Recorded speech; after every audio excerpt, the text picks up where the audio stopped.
Hallelujah, hallelujah. ಯಾಕೋ ಭಾಳ ಸಣ್ಣ ಹೇಳತ್ತೀರಿ. ಟಿಫನ್ ಬಂದು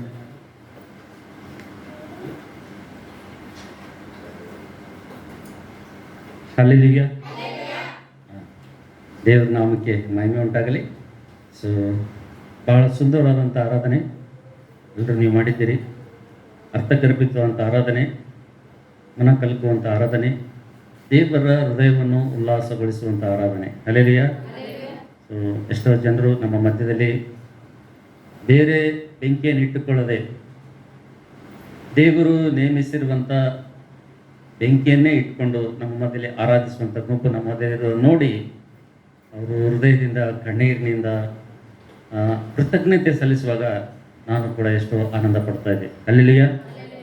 ಒಬ್ಬ ಮನುಷ್ಯನಾಗಿ ಆರಾಧಿಸುವಂಥವ್ರನ್ನ ನೋಡಿ ಇಷ್ಟು ಸಂತೋಷ ಪಡ್ತಾ ಇದ್ರೆ ಆರಾಧನೆ ಹೊಂದುವಂಥ ದೇವರು ಎಷ್ಟು ಸಂತೋಷ ಪಡ್ತಿರ್ಬೇಕು ನೋಡ್ರಿ. ಹಲ್ಲೆಲೂಯ. ದೇವ್ರ ನಾಮಕ್ಕೆ ಸ್ತೋತ್ರವಾಗಲಿ. ಬನ್ನಿ ಪ್ರೀತಿಯ ದೇವ್ರ ಮಕ್ಕಳೇ, ಈ ಸಮಯದಲ್ಲಿ ಕರ್ತನ ಮೇಜು ನಮ್ಮ ಎದುರುಗಡೆ ಇರುವುದರಿಂದ ಸೊ ದೇವರು ನಮಗೆ ಒಂದು ಆಜ್ಞೆಯನ್ನು ಆತನು ಕೊಟ್ಟಿದ್ದಾನೆ, ಒಂದು ಎಚ್ಚರಿಕೆಯನ್ನು ದೇವರು ನಮ್ಗೆ ಕೊಟ್ಟಿದ್ದಾನೆ. ಯಾಕಪ್ಪ ಅಂತಂದರೆ ಕರ್ತನ ಮೇಜಿನಲ್ಲಿ ಕೈ ಹಾಕೋದಕ್ಕಿಂತ ಮುಂಚಿತವಾಗಿ ಪ್ರತಿ ಮನುಷ್ಯನು ತನ್ನನ್ನು ತಾನು ಪರೀಕ್ಷೆ ಮಾಡಿಕೊಂಡು ರೊಟ್ಟಿಯಲ್ಲಿ ತಕ್ಕೊಂಡು ತಿನ್ನಲಿ, ಆ ಪಾತ್ರೆಯಲ್ಲಿ ಕುಡಿಯಲಿ ಎಂಬುದಾಗಿ ದೇವರ ಆಜ್ಞೆ ನಮಗಿರೋದ್ರಿಂದ ಈ ಎರಡನೇ ಸಂದೇಶ ಬಹಳ ಪ್ರಾಮುಖ್ಯವಾದಂಥ ಸಂದೇಶ ಇದು. ಹಲ್ಲೆಲೂಯ. ಅದಕ್ಕೋಸ್ಕರ ದಯಮಾಡಿ ಯಾರಿಗಾದರೂ ನಿದ್ದೆ ಹೊಂಟಿತ್ತಂದರೆ, ಆಕಳಿಕೆ ಹೊಂಟಿತ್ತಂದರೆ, ಯಾರೇ ಪಕ್ಕದ ಗಮನಿಸಿದಂದ್ರೆ ಒಂದು ಚೂಂಟ್ರಿಂಗ್ ಆಕಳಿಕೆ ಬರೋವೆಲ್ಲ ಬಂದವು ಮಾಡ್ರಿ, ಏನು ಪರವಾಗಿಲ್ಲ. ಹಲ್ಲೆಲೂಯ. ಸೊ ಅದಕ್ಕೋಸ್ಕರವಾಗಿ ಈ ಸಂದೇಶ ಟೇಬಲ್ ಮೆಸೇಜು, ಈ ಒಂದು ಮೇಜಿನ ವರ್ತಮಾನ ಅದು ಬಹಳ ಅತಿ ಅವಸರವಾದಂಥ ಸಂದೇಶ ಆಗೋದ್ರಿಂದ ನಾವೆಲ್ಲರೂ ಬಹಳ ಜಾಗ್ರತೆಯಿಂದ ನಾವು ದೇವರ ಸನ್ನಿಧಿಯಲ್ಲಿ ಕೂತ್ಕೊಂಡು ದೇವ್ರ ಮಾತುಗಳನ್ನು ನಾವು ಕೇಳಬೇಕು. ಅದಕ್ಕೋಸ್ಕರವಾಗಿ ಬನ್ನಿ ಪ್ರೀತಿಯ ಸಹೋದರ ಸಹೋದರಿಯರೇ, ಸಮಯ ಈಗಾಗಲೇ ಆಗ್ತದೆ. ಬನ್ನಿ ನಾವು ಇವತ್ತು ದೇವರು ನಮಗೋಸ್ಕರವಾಗಿ ಸಿದ್ಧಪಡಿಸಿರುವಂಥ ವಾಕ್ಯವನ್ನು ಓದ್ಕೊಂಡು ನಾವೆಲ್ಲರೂ ಕರ್ತನ ಮೇಜಿನಲ್ಲಿ ಕೈ ಹಾಕೋಣ. ದಯವಿಟ್ಟು ನಿಮ್ಮ ಸತ್ಯವೇದವನ್ನು ಮೊದಲನೇ ಕೊರಿಂಥಿ 3ನೇ ಅಧ್ಯಾಯ, ಫಸ್ಟ್ ಕೊರಿಂಥಿ ಚಾಪ್ಟರ್ 3, ಮೊದಲನೇ ಕೊರಿಂಥದವರೆಗೆ ಬರೋ ಪತ್ರಿಕೆ 3ನೇ ಅಧ್ಯಾಯ. ನಿಮ್ಮ ಸತ್ಯವೇದವನ್ನು ತಿರುಗಿಸುವುದಾದರೆ ದೇವರು ಇವತ್ತು ನಮಗೆ ಕೊಟ್ಟಿರುವಂಥ ವಾಕ್ಯ ಭಾಗವನ್ನು ನಾವು ನೋಡಿಕೊಂಡು ನಾವು ಕರ್ತನ ಮೇಜಿನಲ್ಲಿ ನಾವು ಯೋಗ್ಯವಾದ ರೀತಿಯಿಂದ ನಾವು ಕೈ ಹಾಕೋಣ. ಈ ಸಮಯದಲ್ಲಿ ಮೊದಲನೇ ಕೊರಿಂಥಿ 3ನೇ ಅಧ್ಯಾಯ 1ರಿಂದ 3 ವಚನಗಳು ನಾವೆಲ್ಲರೂ ಸೇರಿ ವಾಕ್ಯ ಭಾಗವನ್ನು ಓದ್ಕೊಳ್ಳೋಣ. ಹಲ್ಲೆಲೂಯ. ಸೊ ದಯವಿಟ್ಟು ವಾಕ್ಯ ಓದುವಂಥ ಸಂದರ್ಭದಲ್ಲಿ ಸ್ಪಷ್ಟವಾಗಿ, ಗಟ್ಟಿಯಾಗಿ ಮತ್ತು ನಿಧಾನವಾಗಿ ದೇವರ ಮಾತುಗಳನ್ನು ಓದಬೇಕು. ಅಷ್ಟಲ್ಲದೆ ಪ್ರೀತಿ ದೇವ್ರ ಮಕ್ಕಳೇ, ಸ್ವಲ್ಪ ಚಿಕ್ಕ ಮಕ್ಕಳಿದ್ದಂಥವ್ರು ಮಕ್ಕಳನ್ನು ಸ್ವಲ್ಪ ಕಂಟ್ರೋಲ್ ಇಟ್ಕೊಡ್ರಿ. ಯಾಕಪ್ಪ ಅಂತಂದರೆ ವಾಕ್ಯ ಸಂದೇಶ ಅದು ಬಹಳಷ್ಟು ಮಿಸ್ ಆಗ್ತದೆ. ಅದಕ್ಕೋಸ್ಕರವಾಗಿ ದಯವಿಟ್ಟು ಚಿಕ್ಕ ಮಕ್ಕಳಿದ್ದಂಥವ್ರು ತಾಯಿಯಂದರು ಜ್ಞಾಪಕದಲ್ಲಿ ಕೊಡ್ರಿ. ಮಕ್ಕಳನ್ನು ಮಂದಿರದಲ್ಲಿ ಆ ಕಡೆ ಈ ಕಡೆ ಓಡಾಡೋದನ್ನು ತಪ್ಪಿಸ್ರಿ. ಸೊ ದೇವರು ಸನ್ನಿಧಿಲಿ ನಾವು ದೇವರಿಗೆ ಗೌರವಿಸೋದನ್ನು ಕಲ್ತ್ಕೊಳ್ಳೋಣ. ಯಾಕಪ್ಪ ಅಂತಂದರೆ ದೇವರು ತನ್ನ ಹೃದಯ ಭಾರವನ್ನು ಹಂಚಿಕೊಳ್ಳುವಂಥ ಸಂದರ್ಭದಲ್ಲಿ ನಾವು ಬಹಳ ಜಾಗರೂಕತೆಯಿಂದ ನಾವು ದೇವರ ಸನ್ನಿಧಿಯಲ್ಲಿ ದೇವರ ಮಾತುಗಳನ್ನು ಗೌರವಿಸಿದ್ರ ಜೊತೆಗೆ ದೇವರ ಮಾತುಗಳನ್ನು ನಾವು ಕೇಳಬೇಕು. ಹಲ್ಲೆಲೂಯ. ಸೊ ಹಾಗಾದರೆ ಬನ್ನಿ ನಾವು ಮೊದಲನೇ ಕೊರಿಂಥಿ 3ನೇ ಅಧ್ಯಾಯ 1ರಿಂದ 3 ವಚನಗಳು ನಾವೆಲ್ಲರೂ ಸೇರಿ ಓದ್ಕೊಳ್ಳೋಣ. ಎಲ್ಲರೂ ಕೂಡಿ ಈ ವಾಕ್ಯ ಭಾಗವನ್ನು ಓದ್ಕೊಳ್ಳೋಣ. ಸಹೋದರರೇ, ನಾನಂತೂ ದೇವರ ಆತ್ಮನಿಂದ ನಡೆಸಿಕೊಳ್ಳುವವರಿಗೆ ತಕ್ಕಂತೆ ನಿಮ್ಮ ಸಂಗಡ ಮಾತಾಡಲಾರದೆ, ಪ್ರಾಪಂಚಿಕರು ಕ್ರಿಸ್ತನ ವಿಷಯದಲ್ಲಿ ಎಳೆಗೂಸುಗಳು ಆಗಿರುವಂಥವರಿಗೆ ತಕ್ಕಂತೆ ನಿಮ್ಮ ಸಂಗಡ ಮಾತಾಡಬೇಕಾಯಿತು. ನಿಮಗೆ ಹಾಲು ಕುಡಿಸಿದನು, ಅನ್ನ ಕೊಡಲಿಲ್ಲ. ಅನ್ನ ತಿನ್ನುವುದಕ್ಕೆ ನಿಮಗೆ ಇನ್ನೂ ಶಕ್ತಿ ಇರಲಿಲ್ಲ. ಈಗಲಾದರೂ ಶಕ್ತಿ ಇಲ್ಲ, ಯಾಕೆಂದರೆ ಇನ್ನೂ ಶರೀರದಿನ ಸ್ವಭಾವವುಳ್ಳವರಾಗಿದ್ದೀರಿ. ನಿಮ್ಮೊಳಗೆ ಕಿಚ್ಚು ಜಗಳಗಳು ಇರುವಲ್ಲಿ ನೀವು ಶರೀರದಿನ ಸ್ವಭಾವವುಳ್ಳವರಾಗಿದ್ದು ಕೇವಲ ನರಪ್ರಾಣಿಗಳಂತೆ ನಡೆಯುತ್ತಿರಲ್ಲವೇ. ದೇವರು ಈ ವಾಕ್ಯದಿಂದ ನಮ್ಮ ಜೊತೆ ಮಾತಾಡುವಂತೆ ನಾವೆಲ್ಲರೂ ಪ್ರಾರ್ಥನೆಯಲ್ಲಿ ಹೋಗೋಣ. ಪ್ರತಿಯೊಬ್ಬರು ಮಾತಾಡ್ರಿ, ದೇವರೇ ಈ ಸಮಯದಲ್ಲಿ ನನ್ನ ಜೊತೆ ಮಾತಾಡಪ್ಪ ಅಂತೇಳಿ ದೇವರ ಸನ್ನಿಧಿಯಲ್ಲಿ ಬಾಯಿ ತೆರೆದು ಪ್ರಾರ್ಥನೆಯನ್ನು ಮಾಡಿರಿ. ನಮ್ಮನ್ನು ಬಹಳವಾಗಿ ಪ್ರೀತಿಸಿದಂಥ ನಮ್ಮ ಸ್ವರ್ಗೀಯ ತಂದೆಯಾದ ದೇವರೇ, ನಿಮ್ಮ ಪರಿಶುದ್ಧವಾದ ನಾಮಕ್ಕೆ ಸ್ತೋತ್ರ. ದೇವ, ಓದಲ್ಪಟ್ಟಂಥ ವಾಕ್ಯ ಭಾಗಕ್ಕಾಗಿ ದೇವ ನಿಮಗೆ ಸ್ತೋತ್ರ. ದೇವ ಹೌದು ಸ್ವಾಮಿ, ಇದನ್ನು ಮುರಿದು ರೊಟ್ಟಿಯಂತೆ ನಮಗೆ ಹಂಚಬೇಕಾಗಿ, ದೇವ ಹೌದು ಸ್ವಾಮಿ ನಮಗೆ ತೃಪ್ತಿಪಡಿಸಬೇಕಾಗಿ ಮತ್ತು ಯೋಗ್ಯವಾದ ರೀತಿಯಿಂದ ಕರ್ತನೇ ನಿನ್ನ ಮೇಜಿನಲ್ಲಿ ನಾವು ಕೈ ಹಾಕುವಂತೆ ನಮ್ಮನ್ನು ಸಿದ್ಧಪಡಿಸಬೇಕಾಗಿ, ಅಯೋಗ್ಯವಾಗಿ ನಾವು ಪರೀಕ್ಷೆ ಮಾಡಿಕೊಳ್ಳದೆ ಯಾರೂ ಕೂಡ ಅದರಲ್ಲಿ ಕೈ ಹಾಕಿ ನಮ್ಮನ್ನು ನಾವು ನಷ್ಟಕ್ಕೆ ಗುರಿಪಡಿಸಿಕೊಳ್ಳದಂತೆ ಕರ್ತನೇ, ಹೌದು ಸ್ವಾಮಿ, ನಿಮ್ಮ ವಾಕ್ಯದ ಬೆಳಕಿನಲ್ಲಿ ನಮ್ಮ ಜೀವಿತಗಳನ್ನು ಪರಿಶೀಲಿಸಿಕೊಂಡು ಕ್ರಮಪಡಿಸಿಕೊಂಡು ಯೋಗ್ಯವಾದ ರೀತಿಯಲ್ಲಿ ಕೈ ಹಾಕುವಂತೆ ದೇವ ನಮ್ಮನ್ನು ಸಿದ್ಧಪಡಿಸು. ಕರ್ತನೆ, ದೀನದಾಸನು ನನ್ನನ್ನು ಕೂಡ ಜ್ಞಾಪಕ ಮಾಡಿಕೊಂಡು ದೇವ, ಹೌದು ಸ್ವಾಮಿ, ನನ್ನನ್ನು ಕೂಡ ಶಿಲುಬೆಯಲ್ಲಿ ಮರೆ ಮಾಡ್ರಿ ಅಪ್ಪ. ನಿಮ್ಮ ಮಹಾ ಜನಾಂಗದ ಎದುರುಗಡೆ, ನಿಮ್ಮ ಪ್ರಜೆಗಳ ಎದುರುಗಡೆ ನಿಲ್ಲುವುದಕ್ಕಾಗಲಿ ನನ್ನಲ್ಲಿ ಯಾವುದೇ, ಹೌದು ಸ್ವಾಮಿ, ಯೋಗ್ಯತೆ ಇಲ್ಲಪ್ಪಾದರೆ ಕರ್ತನೆ, ಹೌದು ಸ್ವಾಮಿ, ಮತ್ತೊಂದು ಆವೃತ್ತಿ ನನ್ನನ್ನು ತಗ್ಗಿಸಿಕೊಂಡು ನಿಮ್ಮ ಪ್ರೀತಿಮಾರ್ನೂ ನಮ್ಮ ರಕ್ಷಕನಾದಂಥ ಯೇಸು ಕ್ರಿಸ್ತನ ರಕ್ತದ ಕೆಳಗೆ ನಾನು ಬರ್ತಾ ಇದ್ದೀನಪ್ಪಾದರೆ ಹೌದು ಸ್ವಾಮಿ, ನನ್ನನ್ನು ಶಿಲುಬೆಯಲ್ಲಿ ಮರೆ ಮಾಡಿ ದೇವ, ನನಗೂ ನನ್ನ ಕುಟುಂಬಕ್ಕೂ ಮತ್ತು ಸಭೆಯಲ್ಲಿ ಕೂಡಿ ಬಂದಿರುವಂಥ ದೇವ ಜನರಿಗೂ ಬೇಕಾಗಿರುವಂಥ ಮಾತುಗಳನ್ನು ಮಾತ್ರ ನನ್ನ ಬಾಯಲ್ಲಿ ಹಾಕಿ ಕೂಡಿ ಬಂದಿರುವಂಥ ನಿನ್ನ ಮಕ್ಕಳ ಸಮಯವನ್ನು ವ್ಯರ್ಥವಾಗಿ ನಾನು ಹಾಳು ಮಾಡದಂತೆ ಕರ್ತನೆ, ನನ್ನನ್ನು ಪೂರ್ತಿ ನಿಮ್ಮ ಸ್ವಾಧೀನದಲ್ಲಿ ಇಟ್ಕೊಂಡು ಆತ್ಮನ ವಶದಲ್ಲಿ ಇಟ್ಕೊಂಡು ಆತ್ಮನ ಕಾರ್ಯಗಳನ್ನು ಬಯಲ್ಪಡಿಸಿ ದೇವ, ಹೌದು ಸ್ವಾಮಿ, ನಮ್ಮನ್ನು ನಿಮ್ಮ ಬರುವಿಕೆಯಾಗಿ ಸಿದ್ಧಪಡಿಸಬೇಕಾಗಿ ಯೇಸು ಕ್ರಿಸ್ತನ ಹೆಸರಿನಲ್ಲಿ ಪ್ರಾರ್ಥನೆ ಬೇಡ್ಕೊಳ್ತೇವೆ ಸ್ವಾಮಿ. ಆಮೇನ್, ಆಮೇನ್. ಯಾರಾದರೂ ಒಬ್ರು ಓದ್ತಿರಮ್ಮ? ಒಬ್ರು ಕನ್ನಡದಲ್ಲಿ ಓದ್ರಿ, ಒಬ್ರು ಹಿಂದಿಯಲ್ಲಿ ಓದ್ರಿ. हे भाइयों, मैं तुमसे इस रीति से बात न कर सका जैसा आत्मिक लोगों से, परंतु जैसे शारीरिक लोगों से और उनसे जो मसीहों में बालक है। मैंने तुम्हें दूध पिलाया, अन्न ना खिलाया। हाँ, तुम उसको नहीं खा सकते थे, वरन अब तक भी नहीं खा सकते, क्योंकि अब तक शारीरिक हो, इसलिए कि जब तुम में हाँ झगड़ा है तो क्या तुम शारीरिक नहीं, क्या तुम मनुष्य की रीति पर नहीं चलते?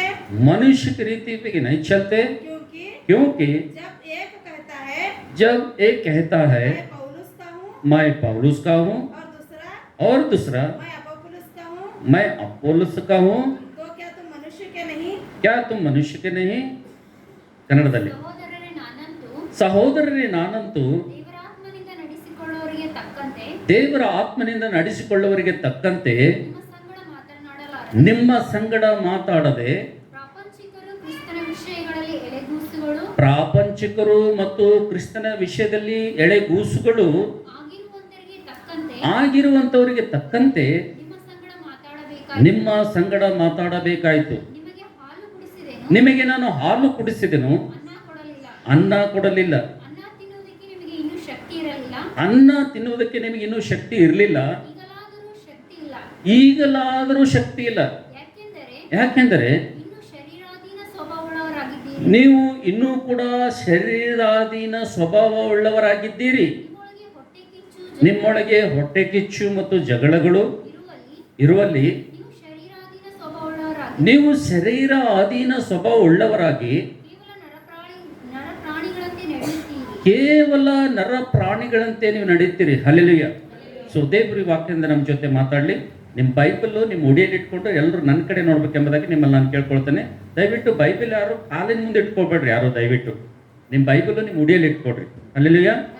ಸೊ ನಾವು ನೋಡ್ತೇವೆ, ನಾವು ಓದಿಕೊಂಡಿರುವಂಥ ವೇದ ಭಾಗದಲ್ಲಿ ಇವತ್ತು ಪ್ರೀತಿಯ ದೇವ್ರ ಮಕ್ಕಳೇ, ಇಲ್ಲಿ ಆತನು ದೇವರ ಮಕ್ಕಳಿಗೆ ಇವತ್ತು ಮತ್ತೆ ತಿರುಗಿ ಆತನು ಒಂದು ಫೌಂಡೇಶನ್ ಕುರಿತು ಆತನು ಮಾತಾಡ್ತಾ ಇದ್ದಾನೆ. ಎದ್ರ ಕುರಿತು ಮಾತಾಡ್ತಾ ಇದ್ದಾನೆ? ಬುನಾದಿಯ ಕುರಿತು ದೇವರು ಇವತ್ತು ತಿರುಗಿ ಮಾತಾಡ್ತಾ ಇದ್ದಾನೆ. ನಾವು ನೋಡ್ತಿದ್ದೇವೆ ಇಲ್ಲಿ ದೇವರು ತಿರುಗಿ ಆತನು ಫೌಂಡೇಶನ್ ಕುರಿತು ಆತನು ಮಾತಾಡ್ತಾ ಇದ್ದಾನಪ್ಪ ಅಂತಂದ್ರೆ, ತಿರುಗಿ ಆತನು ಬುನಾದಿಯ ಬಗ್ಗೆ ಆತನು ಮಾತಾಡ್ತಾ ಇದ್ದಾನಪ್ಪ ಅಂತಂದ್ರೆ, ಅಂದ್ರೆ ನಾವು ಇನ್ನೂ ಮನೆ ಕಟ್ಕೊಂಡಿಲ್ಲ, ಇನ್ನೂ ಕೂಡ ನಾವು ಬೆಳೆದಿಲ್ಲ ಅಂತಿದ್ರೆ ಅರ್ಥ.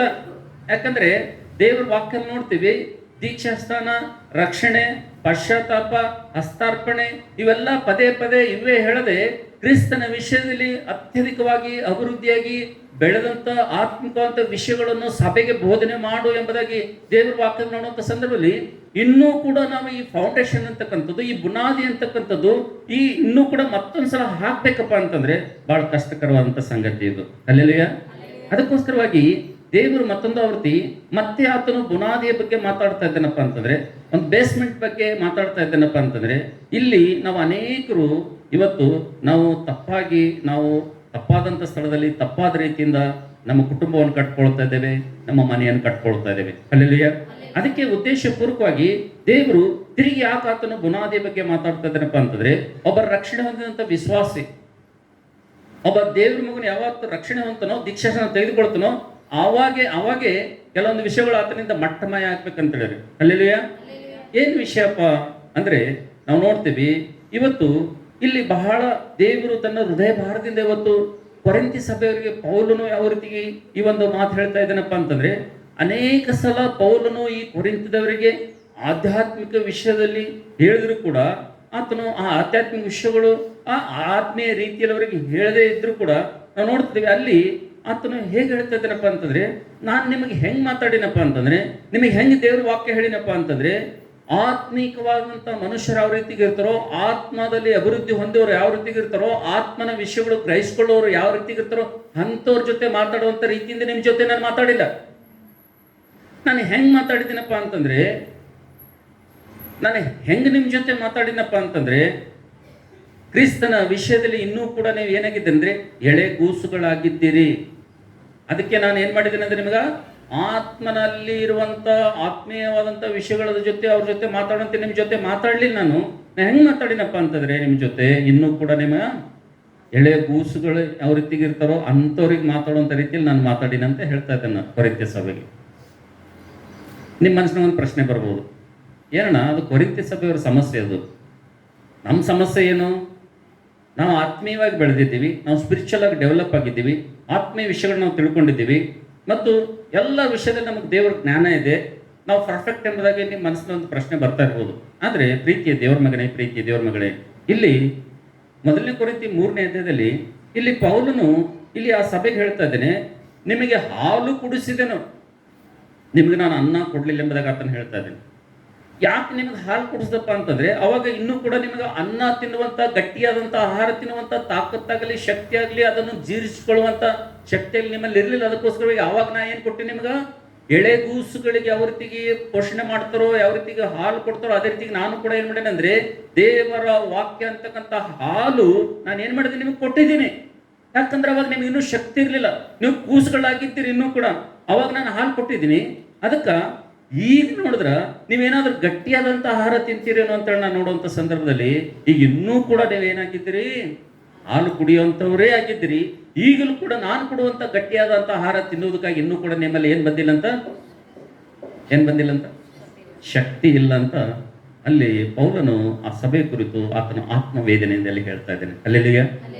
ಹಾಗಾದ್ರೆ ಪ್ರೀತಿ ದೇವರ ಮಕ್ಕಳೇ, ಇವತ್ತು ಅಪೊಸ್ತಲನಾದ ಪೌಲನು ಕೊರಿಂಥ್ಯ ಸಭೆಗೆ ಹೇಳಿದಂತೆ ಇವತ್ತು ದೇವರು ಪರಿಶುದ್ಧಾತ್ಮ ದೇವರು ಫಿಲದೆಲ್ಫಿಯ ಪ್ರಾರ್ಥನಾ ಮಂದಿರುವಂತ ವಿಶ್ವಾಸಿ ಮಕ್ಕಳ ಜೊತೆ ಆತನು ಮಾತಾಡ್ತಾ ಇದ್ದೇನೆ. ಇವತ್ತು ದೇವರು ತಿರುಗಿ ನಾವು ಒಂದು ಪರೀಕ್ಷೆ ಮಾಡ್ಕೊಳ್ಬೇಕು. ನಾವು ರಕ್ಷಣೆ ಹೊಂದಿ ಎಷ್ಟು ವರ್ಷ ಆಯ್ತು ನಾವು ದೇವ್ರ ವಾಕ್ಯ ಕೇಳ್ತಾ ಇದೀವಿ, ಎಷ್ಟು ಪ್ರಸಂಗಗಳು ನಾವು ಕೇಳ್ತಾ ಇದೀವಿ, ಎಷ್ಟು ದೇವ್ರ ಸೇವಕರು ಬಂದು ಈ ವೇದಿಕೆ ಮೇಲೆ ನಿಂತು ನಿಮ್ ಜೊತೆ ಮಾತಾಡಿಲ್ಲ, ಎಂತೆಂತ ಒಳ್ಳೆ ಸಂದೇಶಗಳನ್ನು ನಿಮ್ಗೆ ತಿಳಿಸಿಲ್ಲ, ಯಾವ ವಿಷಯದ ಕುರಿತು ದೇವರು ನಿಮ್ ಜೊತೆ ಮಾತಾಡಿಲ್ಲ.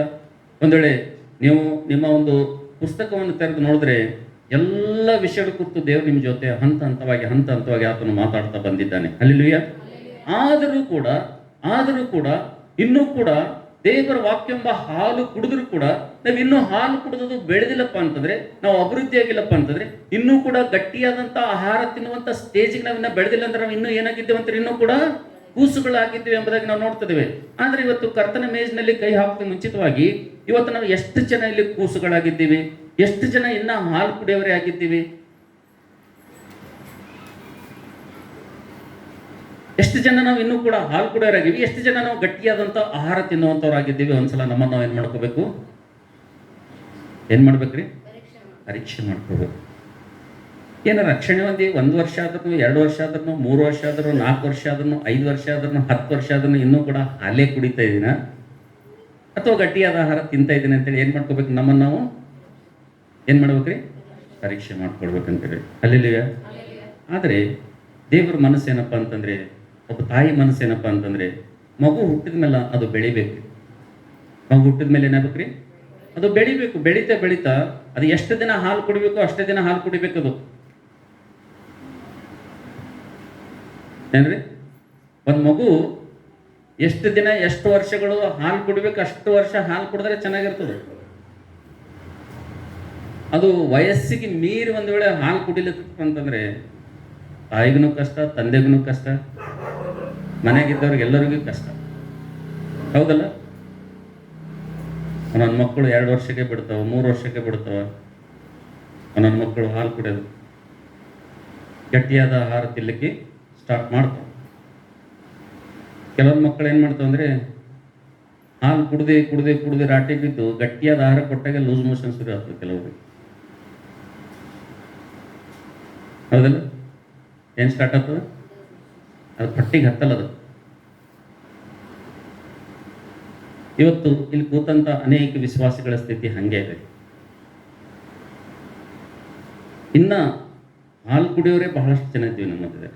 ಇನ್ನೂ ಕೂಡ ನಾವು ಬೆಳೆದಿಲ್ಲ, ಇನ್ನೂ ಕೂಡ ನಾವು ಗಟ್ಟಿಯಾದಂಥ ಆಹಾರ ತಿನ್ನುವಂಥ ಸ್ಥಿತಿಗೆ ನಾವಿನ್ನೂ ಕೂಡ ಬಂದಿಲ್ಲ. ಅದಕ್ಕೆ ದೇವರು ಏನು ಮಾಡೋಣ, ಈ ಮಾತುಗಳು ತೆಗೆದುಕೊಂಡು ಬರ್ತಾ ಇದ್ದಾನೆ. ಅದಕ್ಕೋಸ್ಕರವಾಗಿ ಪ್ರೀತಿ ದೇವ್ರ ಮಕ್ಕಳೇ, ಈ ಕರ್ತನ ಮೇಜಿನಲ್ಲಿ ಕೈ ಹಾಕಿ ಮುಂಚಿತವಾಗಿ ದೇವರು ದಶಾಜ್ಞೆಗಳನ್ನು ದೇವರು ನಮ್ಗೆ ಕೊಟ್ಟಿದ್ದಾನೆ. ಎಷ್ಟು ಆಜ್ಞೆಗಳು ಕೊಟ್ಟಿದ್ದಾನೆ? ಎಷ್ಟು ಕೊಟ್ಟಿದ್ದಾನೆ? ದಶಾಜ್ಞೆಗಳು ದೇವರು ನಮ್ಗೆ ಕೊಟ್ಟಿದ್ದಾನೆ ವಿಶ್ವಾಸಿಗಳಿಗೆ.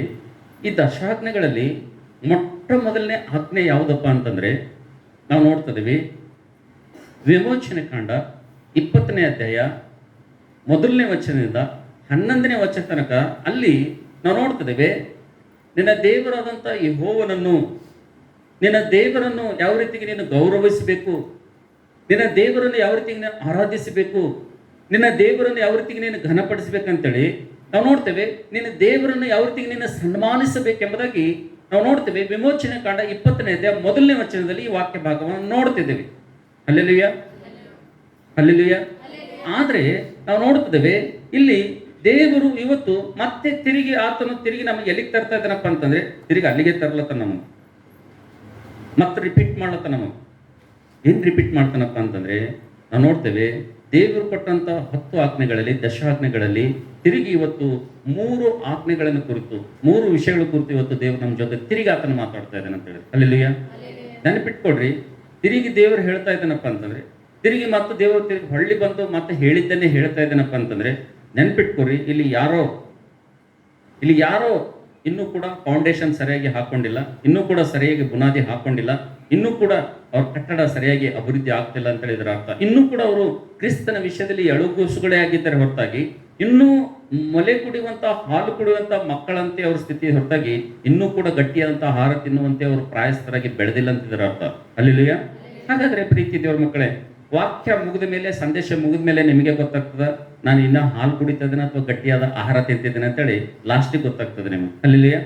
ದೇವರು 3 ವಿಷಯಗಳಲ್ಲಿ ಮಾತಾಡಿದ ನಂತರ ನಿನ್ನ ಸ್ಥಿತಿ ಎಲ್ಲದ, ನೀನು ಯಾವ ರೀತಿಗಿದ್ದೆ ಅಂತ ನಿನಗೆ ಗೊತ್ತಾಗ್ತದೆ. ಆದರೆ ದೇವರು ಹೇಳುವಂತ 3 ವಿಷಯಗಳು, ಪುನಃ ಮತ್ತೆ ಹೇಳಿದಂಥ ಮಾತುಗಳು, ಹೇಳಿದಂಥ ಸಂದೇಶ, ಹೇಳಿದಂಥ ವಾಕ್ಯ ನಿನ್ನ ಜೀವಿತದೊಳಗಡೆ ತರ್ತಾ ಇದ್ದೇನಪ್ಪ ಅಂತಂದ್ರೆ, ಈ ಸಲ ನೀನು ಮಿಸ್ ಮಾಡ್ಕೋಬಾರ್ದು ಅಂತ ಹೇಳಿ. ಹಲ್ಲೆಲೂಯಾ. ಅಂದ್ರೆ ಈ ಸಲ ನೀನು ಮಿಸ್ ಮಾಡ್ಕೊಂಡಪ್ಪ ಅಂತಂದ್ರೆ, ತಿರುಗಿ ದೇವರು ಹೇಳಿದಂಥ ವಿಷಯ ಹೇಳುವಂಥ ಸಂದರ್ಭದಲ್ಲಿ ಹೇಳಿದಂಥ 3 ಕಾರ್ಯಗಳ ವಿಷಯದಲ್ಲಿ, ಹೇಳಿದಂಥ 3 ಆಜ್ಞೆಗಳ ವಿಷಯದಲ್ಲಿ ಒಂದ್ ವೇಳೆ ಈ ಸಲನೂ ನೀನು ಮರ್ತು ಹೋದಪ್ಪ ಅಂದ್ರೆ ನಿನ್ನ ಜೀವಿತದಲ್ಲಿ ಬಹಳ ನಷ್ಟ ಹೊಂದ್ಕೊಳ್ತೀಯ ನೀನು. ಯಾಕಂದ್ರೆ ಒಂದು ತಾಯಿಗೆ ಮಗು 1 ವರ್ಷ, 2 ವರ್ಷ, 3 ವರ್ಷದಾಗ ಬೆಳೆದು ಹಾಲು ಬಿಟ್ಟರೆ ಚೆನ್ನಾಗಿರ್ತದೆ. ಇಲ್ಲ 15 ವರ್ಷ ಆದ್ರೂ ಇನ್ನೂ ಕೂಡ ನಾನು ಹಾಲೇ ಕುಡಿತೀನಿ ಅಂದ್ರೆ ಆ ತಾಯಿಗೂ ಭಾರ, ಆ ಕುಟುಂಬಕ್ಕೂ ಭಾರ, ಎಲ್ಲರಿಗೆ ಭಾರ. ಆ ಮಗು ಏನ್ ಬೇಕಂದ್ರೆ ಸರಿಯಾದ ರೀತಿಯಿಂದ ಹಾಲು ಕುಡಿದು, ಅದು ಸರಿಯಾದ ರೀತಿಯಿಂದ ಆಹಾರ ತಿಂದು, ಅದು ಪ್ರಾಯಸ್ಥವಾಗಿ ಬೆಳೆದು ಒಳ್ಳೇದಾವುದು ಕೆಟ್ಟದ್ದು ಅಂತ ಅರ್ಥ ಮಾಡ್ಕೊಳ್ಳೋ ಸ್ಥಿತಿಗೆ ಬಂದ್ರೆ ಮಾತ್ರ ತಾಯಿ ತಂದೆಗೆ, ಆ ಕುಟುಂಬಕ್ಕೆ, ಆ ಮಗು ಆಶೀರ್ವಾದಕರವಾಗಿರ್ತದೆ. ಅದೇ ರೀತಿಗೆ ಸಭೆಗೂ ಕೂಡ ನೀನು ಬರ್ತಾ ಇದ್ದೀಯಪ್ಪ ಅಂತಂದ್ರೆ, ದೇವರ ಮನೆಗೆ ಬರ್ತಾ ಇದೆಯಪ್ಪ ಅಂತಂದ್ರೆ, ದೇವರ ಮನೆಗೆ ಬರುವಂತ ಸಂದರ್ಭದಲ್ಲಿ ನಿನ್ನ ಮೂಲಕವಾಗಿ ದೇವರಿಗೆ ಮಹಿಮೆ ಆಗ್ಬೇಕಪ್ಪ ಅಂತಂದ್ರೆ, ನಿನ್ನ ಕುಟುಂಬದ ಮೂಲಕವಾಗಿ ದೇವರಿಗೆ ಮಹಿಮೆ ಹಾಕಬೇಕಂದ್ರೆ, ನಿನ್ನ ಜೀವಿತದ ಮೂಲಕವಾಗಿ ದೇವರಿಗೆ ಮಾನ ಮಹಿಮೆ ಬರ್ಬೇಕಪ್ಪ ಅಂತಂದ್ರೆ, ನಿನ್ನ ಮೂಲಕವಾಗಿ ಅನ್ಯ ಜನರು ದೇವರನ್ನು ಗುರುತಿಸ್ಬೇಕಪ್ಪ ಅಂತಂದ್ರೆ, ನೀನು ಇನ್ನೂ ಕೂಡ ಹಾಲು ಕುಡಿಯುವವನು ಒಂದ್ ವೇಳೆ ಎಡೆಗೂಸು ಆಗಿದ್ದಪ್ಪ ಅಂತಂದ್ರೆ ಬಹಳ ಡೇಂಜರ್ ಅದು. ಅದಕ್ಕೋಸ್ಕರವಾಗಿ ಪ್ರೀತಿ ದೇವ್ರ ಮಕ್ಕಳೇ, ಈ ಸಮಯದಲ್ಲಿ ನಾವು ದೇವರು ಕೊಡುವಂತ 3 ಆಜ್ಞೆಗಳು, ಆಕ್ಚುಲಿ ನಾವು ಮುಂದೆ ಹೋಗ್ಬೇಕಾಗಿತ್ತು, ಆದ್ರೆ ಆ 3 ಆಜ್ಞೆಗಳಲ್ಲಿ ನಾವು ಎಷ್ಟು ಪಾಲನೆ ಮಾಡ್ತಾ ಇದೀವಿ, ಎಷ್ಟು ಕೈಕೊಂಡು ನಡೀತಾ ಇದೀವಿ ಎಂಬುದಾಗಿ ನೋಡಿ ಆವಾಗ ನಾವೇನು ಹಾಲು ಕುಡಿಯೋರ ಅಥವಾ ಗಟ್ಟಿಯಾದಂಥ ಆಹಾರ ತಿನ್ನೋರು ಎಂಬುದಾಗಿ ನಮ್ಮನ್ನು ಪರೀಕ್ಷೆ ಮಾಡಿಕೊಂಡು ಒಂದು ವೇಳೆ ಹಾಲು ಕುಡಿಯೋರು ಒಂದು ವೇಳೆ ಸ್ಥಿತಿಯಲ್ಲಿ ನೀವು ಇದ್ದೀರಪ್ಪ ಅಂತಂದ್ರೆ ಇವತ್ತಿನಿಂದ ಹಾಲು ಬಿಟ್ಟು ಬಿಡಬೇಕ್ರಿ. ಏನು ಮಾಡಬೇಕು? ಇವತ್ತಿನಿಂದ ಹಾಲು ಕುಡಿಯೋದು ಬಿಡಬೇಕು. ನಿಮ್ಮಲ್ಲಿ ಅನೇಕರು ಇನ್ನೂ ಏನಾಗಿದ್ದೀರಿ ಅಂದರೆ ಗಟ್ಟಿಯಾದ ಆಹಾರ ಕೊಟ್ಟಾಗ ಲೂಸ್ ಮೋಷನ್ ಮಕ್ಕಳು ಮಾಡ್ಕೋತಾರಲ್ಲ, ಹಂಗೆ ಅನೇಕರು ನೀವು ಇನ್ನೂ ಅದೇ ಆ ಸ್ಥಿತಿಯಲ್ಲಿ ಇದ್ದೀರಿ. ನೀವು ಯಾಕೆ ಸೇವಕ ಜರ ಗಟ್ಟಿಯಾಗಿ ವಾಕ್ಯ ಹೇಳ್ದನಪ್ಪ ಅಂದ್ರೆ ಕಡೆ ಹೋಗೋದು. ಯಾಕೆ ಹೊಟ್ಟೆಗೆ ಹತ್ತಲ್ಲ, ಏನತ್ತಲ್ಲ, ಅದು ಹೊಟ್ಟಿದಾರ ಹೊಟ್ಟೆಗೆ ಹತ್ತಿದ್ರೆ ಅದು ಚಂದ ಆಗ್ಬೇಕಲ್ಲ, ಮಗು ಬೆಳಿಬೇಕಲ್ಲ. ಬಹಳ ಮಂದಿ ಸ್ಥಿತಿ ನಂಗೆ ಅದೇನು ಸೇವಕ್ ಒಂದು ವಿಷಯದ ಬಗ್ಗೆ ಹೇಳಿದನು, ಸೇವಕ್ ಏನಾದ್ರು ಪ್ರಸಂಗ ಮಾಡಿದನು, ಸೇವಕ್ ಏನಾದ್ರು ಗದರಿಸಿದನು, ಎಚ್ಚರಿಸಿದನು, ಐದನಪ್ಪ ಅಂತಂದ್ರೆ ಏನು ಸ್ಟಾರ್ಟ್ ಆಯ್ತು? ಯಾಕೆ ಬಂದಿಲ್ಲ ಬ್ರದರ್ ಚರ್ಚೆಗೆ? ಬ್ರದರ್ ಲೂಸ್ ಮೋಷನ್ ಆಗ್ತದೆ. ಯಾಕೆ ಬಂದಿಲ್ಲ ಸಿಸ್ಟರ್? ಬ್ರದರ್ ಲೂಸ್ ಮೋಷನ್ ಆಗ್ತದೆ. ಯಾಕೆ? ಆಹಾರ ಏನಾಗತ್ತಿಲ್ಲ, ಡೈಜೆಷನ್ ಆಗ್ಲತ್ತಿಲ್ಲ ಸರಿಯಾಗಿ. ಅದಕ್ಕೆ ಬಹು ಜಾಗ್ರತೆಯಿಂದ ಕೇಳ್ರಿ. ದೇವರು ತಿರುಗಿ 3 ವಿಷಯಗಳಲ್ಲಿ ಮಾತಾಡುವಂಥ ಸಂದರ್ಭದಲ್ಲಿ ನಿನ್ನ ಮೂಲಕವಾಗಿ ದೇವರಿಗೆ ಮಹಿಮೆ ಬರಬೇಕಾ, ನಿನ್ನ ಕುಟುಂಬದ ಮೂಲಕವಾಗಿ ದೇವರಿಗೆ ಘನತೆ ಬರಬೇಕಾ? ಹಾಗಾದರೆ ನೀನು 3 ಮಾಡುವಂಥ ಕೆಲಸಗಳಲ್ಲಿ ಮೊಟ್ಟ ಮೊದಲನೇದಾಗಿ ದಯವಿಟ್ಟು ಯಾರಾದರೂ ಒಬ್ಬರು ಓದ್ತಿರಮ್ಮ ನೀವು? ವಿಮೋಚನೆ ಕಾಂಡ 20ನೇ ಅಧ್ಯಾಯ, ದಯವಿಟ್ಟು ನಿಮ್ಮ ಸತ್ಯವೇದವನ್ನು ತಿರುಗಿಸ್ರಿ. ವಿಮೋಚನೆ ಕಾಂಡ 20ನೇ ಅಧ್ಯಾಯ ನಿಮ್ಮ ಸತ್ಯವೇದವನ್ನು ತಿರುಗಿಸುವುದಾದರೆ ದೇವರು ಇವತ್ತು ನನಗೂ ಮತ್ತು ನಿಮಗೂ ಕೊಡುವಂಥ ಮಾತನ್ನು ನಾವೆಲ್ಲರೂ ಓದೋಣ.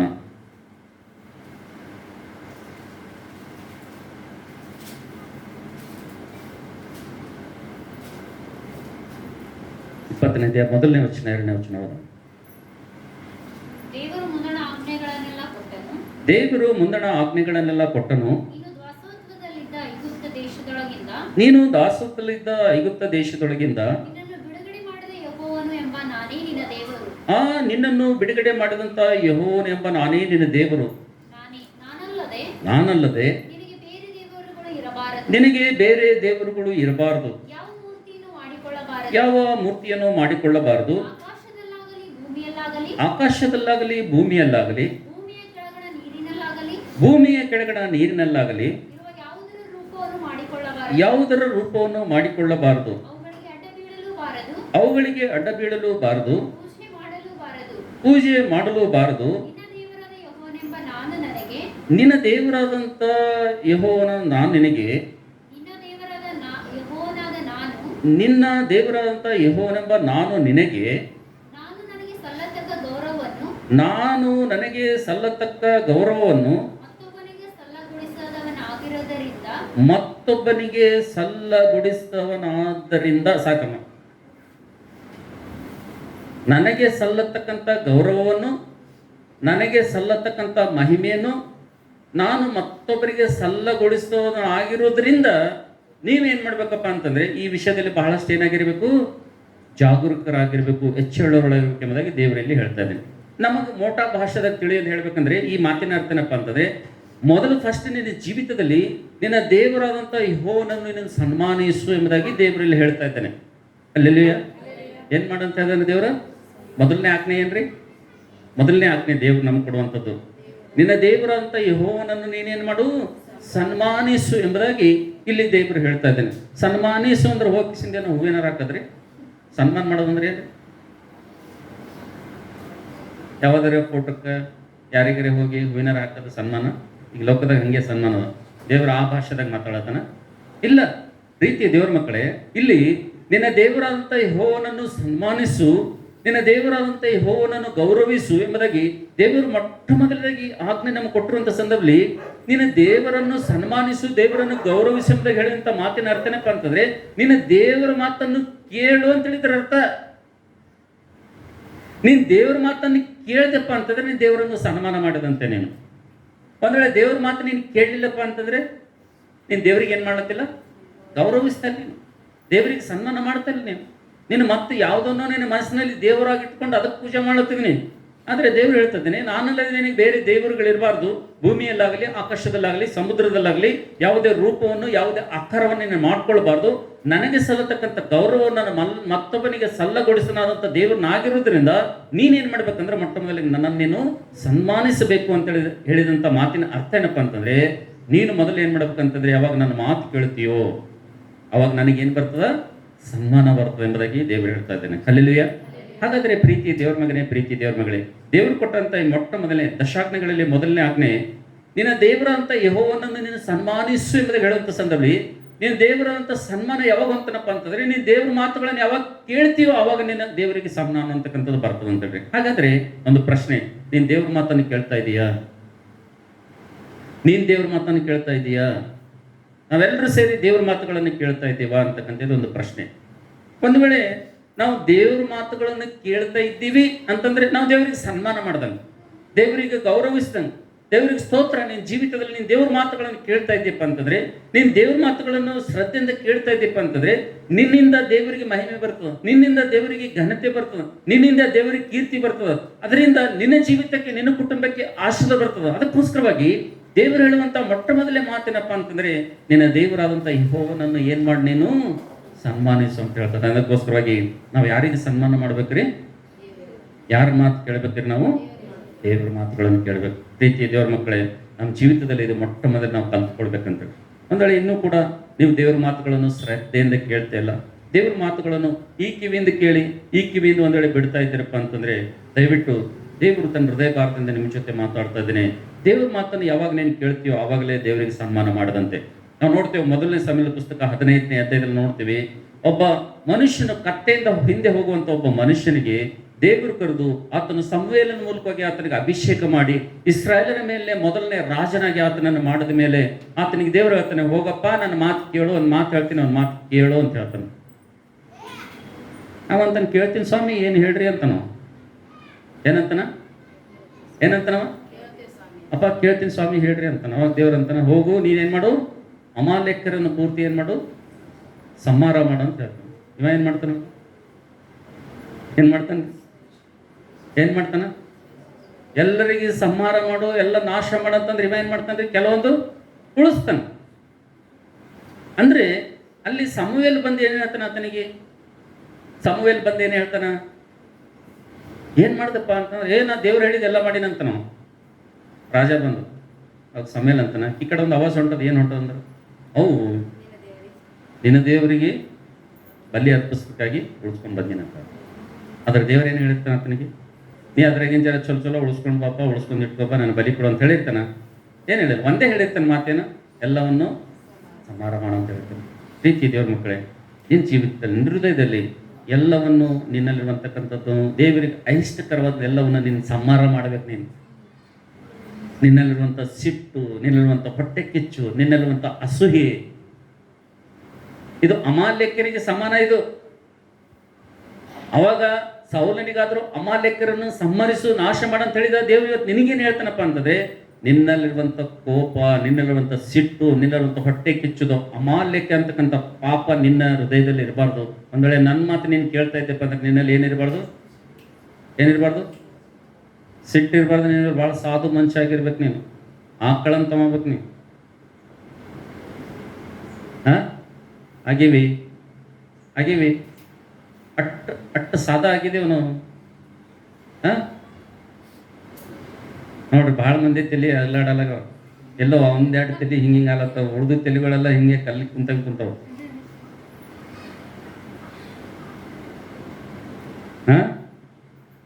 ಪ್ರೀತಿ ದೇವ್ರ ಮಕ್ಕಳೇ, ದೇವರು ಮತ್ತೊಂದು ಆವರ್ತಿ ಪ್ರೀತಿಪೂರ್ವಕವಾಗಿ ಆತನು ತನ್ನ ಮೊದಲನೇ ಆಜ್ಞೆ ಬಗ್ಗೆ ಹೇಳ್ತಾ ಇದ್ದೇನೆ, ನಿಂದ ದೇವರಾದಂಥ ಯೆಹೋವನನ್ನು ಸನ್ಮಾನಿಸು ಎಂಬುದಾಗಿ ಹೇಳ್ತಾರೆ. ಯಾವಾಗ ನಾವು ಸನ್ಮಾನ ಮಾಡ್ತೀವಿ ಅಂದರೆ ದೇವ್ರ ಮಾತುಗಳನ್ನು ಕೇಳಿದಾಗ ದೇವರಿಗೆ ಸನ್ಮಾನ ಮಾಡ್ದಂಗೆ. ಅಥವಾ ಒಂದ್ಸಲ ನಾವು ಕರ್ತನ ಮೇಜಿನಲ್ಲಿ ಕೈ ಹಾಕಿ ಮುಂಚಿತವಾಗಿ ಇವತ್ತು ದೇವರ ಮಾತುಗಳನ್ನು ನಾವು ಕೇಳ್ತಾ ಇದ್ದೀವಾ ಅಥವಾ ಇಲ್ಲ ಅಂತಕ್ಕಂಥದ್ದು ಮೊದಲನೇದಾಗ ನಾವು ಪರೀಕ್ಷೆ ಮಾಡ್ಕೋಬೇಕಂತೇಳಿ. ಅಲ್ಲೆಲ್ಲಿಯ ಎರಡನೇದು ಏನು ನೋಡಿ, ದಯವಿಟ್ಟು ಯಾರಾದರೂ ಒಬ್ಬರು ಓದ್ರಿ. ಅದೇ ವಿಮೋಚನೆ ಕಾಂಡ 20ನೇ ಅಧ್ಯಾಯ 12ನೇ ವಚನ ಓದ್ರಿ.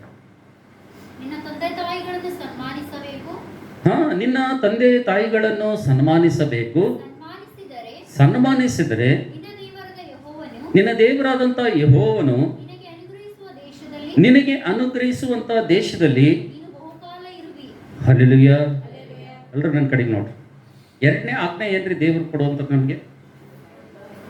ಯಾರಿಗೆ ಸನ್ಮಾನ ಮಾಡ್ಬೇಕಂತ? ನಿಮ್ಮ ತಂದೆ ತಾಯಿಗಳನ್ನು ಏನು ಮಾಡಬೇಕು ನೀವು? ಸನ್ಮಾನ ಮಾಡಬೇಕೆಂಬುದಾಗಿ ದೇವರು ಕೊಡುವಂಥ ಎರಡನೇ ಆಜ್ಞೆ.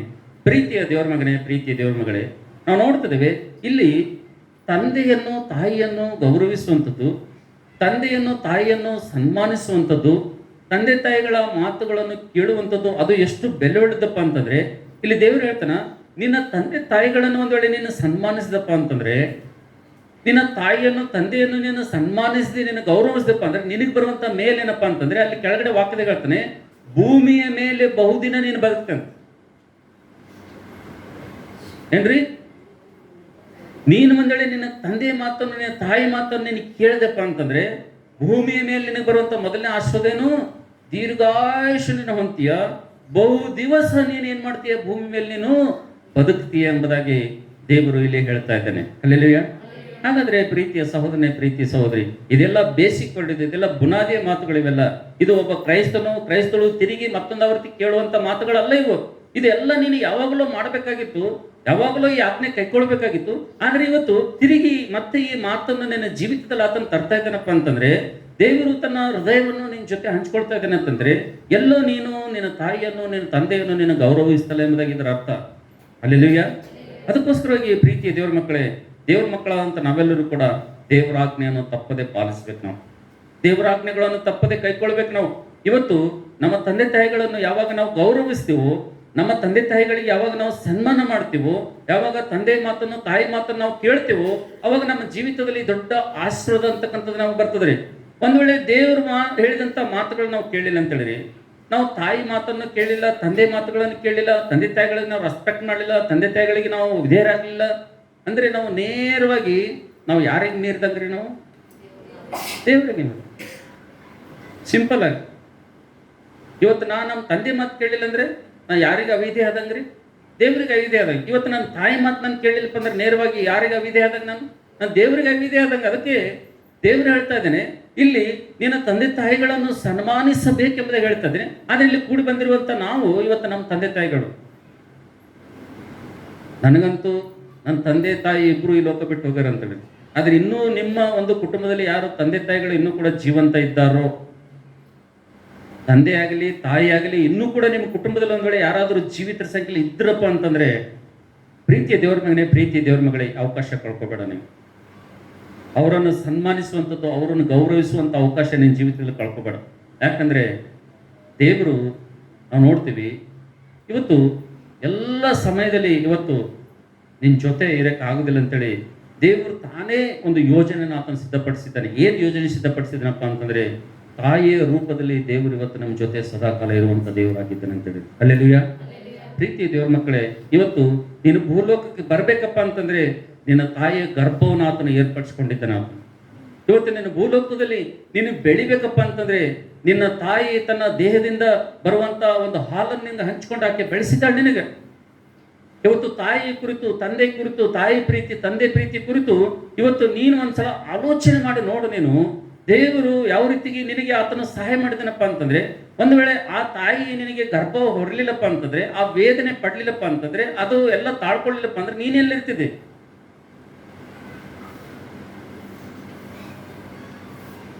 ಅದಕ್ಕೋಸ್ಕರವಾಗಿ ನಾವು ನೋಡ್ತೇವೆ, ಇವತ್ತು ನೀನು ಯಾರಾದರೂ ಗೌರವಿಸ್ಬೇಕಪ್ಪ ಅಂತಂದ್ರೆ, ಯಾರಾದರೂ ಸನ್ಮಾನಿಸ್ಬೇಕಪ್ಪ ಅಂತಂದ್ರೆ, ನಿನ್ನ ಜೀವಿತದಲ್ಲಿ ಫಸ್ಟ್ ಮೊಟ್ಟ ಮೊದಲಾಗಿ ದೇವ್ರ ನೇಮನಪ್ಪ ಅಂತಂದ್ರೆ, ಮೊದಲಾಗಿ ನೀನು ದೇವರನ್ನು ಸನ್ಮಾನಿಸ್ಬೇಕು. ಎರಡನೇ ಸ್ಥಾನದಾಗ ಯಾರಿಗೆ ಇಟ್ಟನಪ್ಪ ಅಂತಂದ್ರೆ ನಿನ್ನ ತಾಯಿಗೆ ಇಟ್ಟನ್ರಿ ದೇವ್ರು. ಎರಡನೇ ಸ್ಥಾನ ದೇವ್ರು ಯಾರಿಗೆ ಕೊಟ್ಟನ್ರಿ? ತಾಯಿ ಕೊಟ್ಟನ್ರಿ.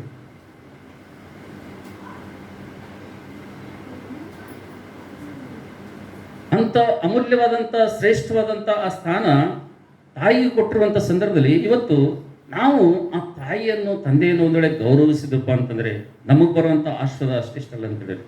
ಯಾಕಪ್ಪ ಅಂತಂದ್ರೆ ಒಬ್ಬ ತಾಯಿ ಕುರಿತು ಹೇಳ್ಬೇಕಪ್ಪ ಅಂತಂದ್ರೆ, ಮೊಟ್ಟ ಮೊದಲಾಗಿ ಆ ತಾಯಿಯಲ್ಲಿರುವಂತ ಗುಣ ಏನಪ್ಪ ಅಂತಂದ್ರೆ ಆಕೆ ಗರ್ಭ ಧರಿಸ್ತಾಳೆ ಅಂತ ಹೇಳಿ.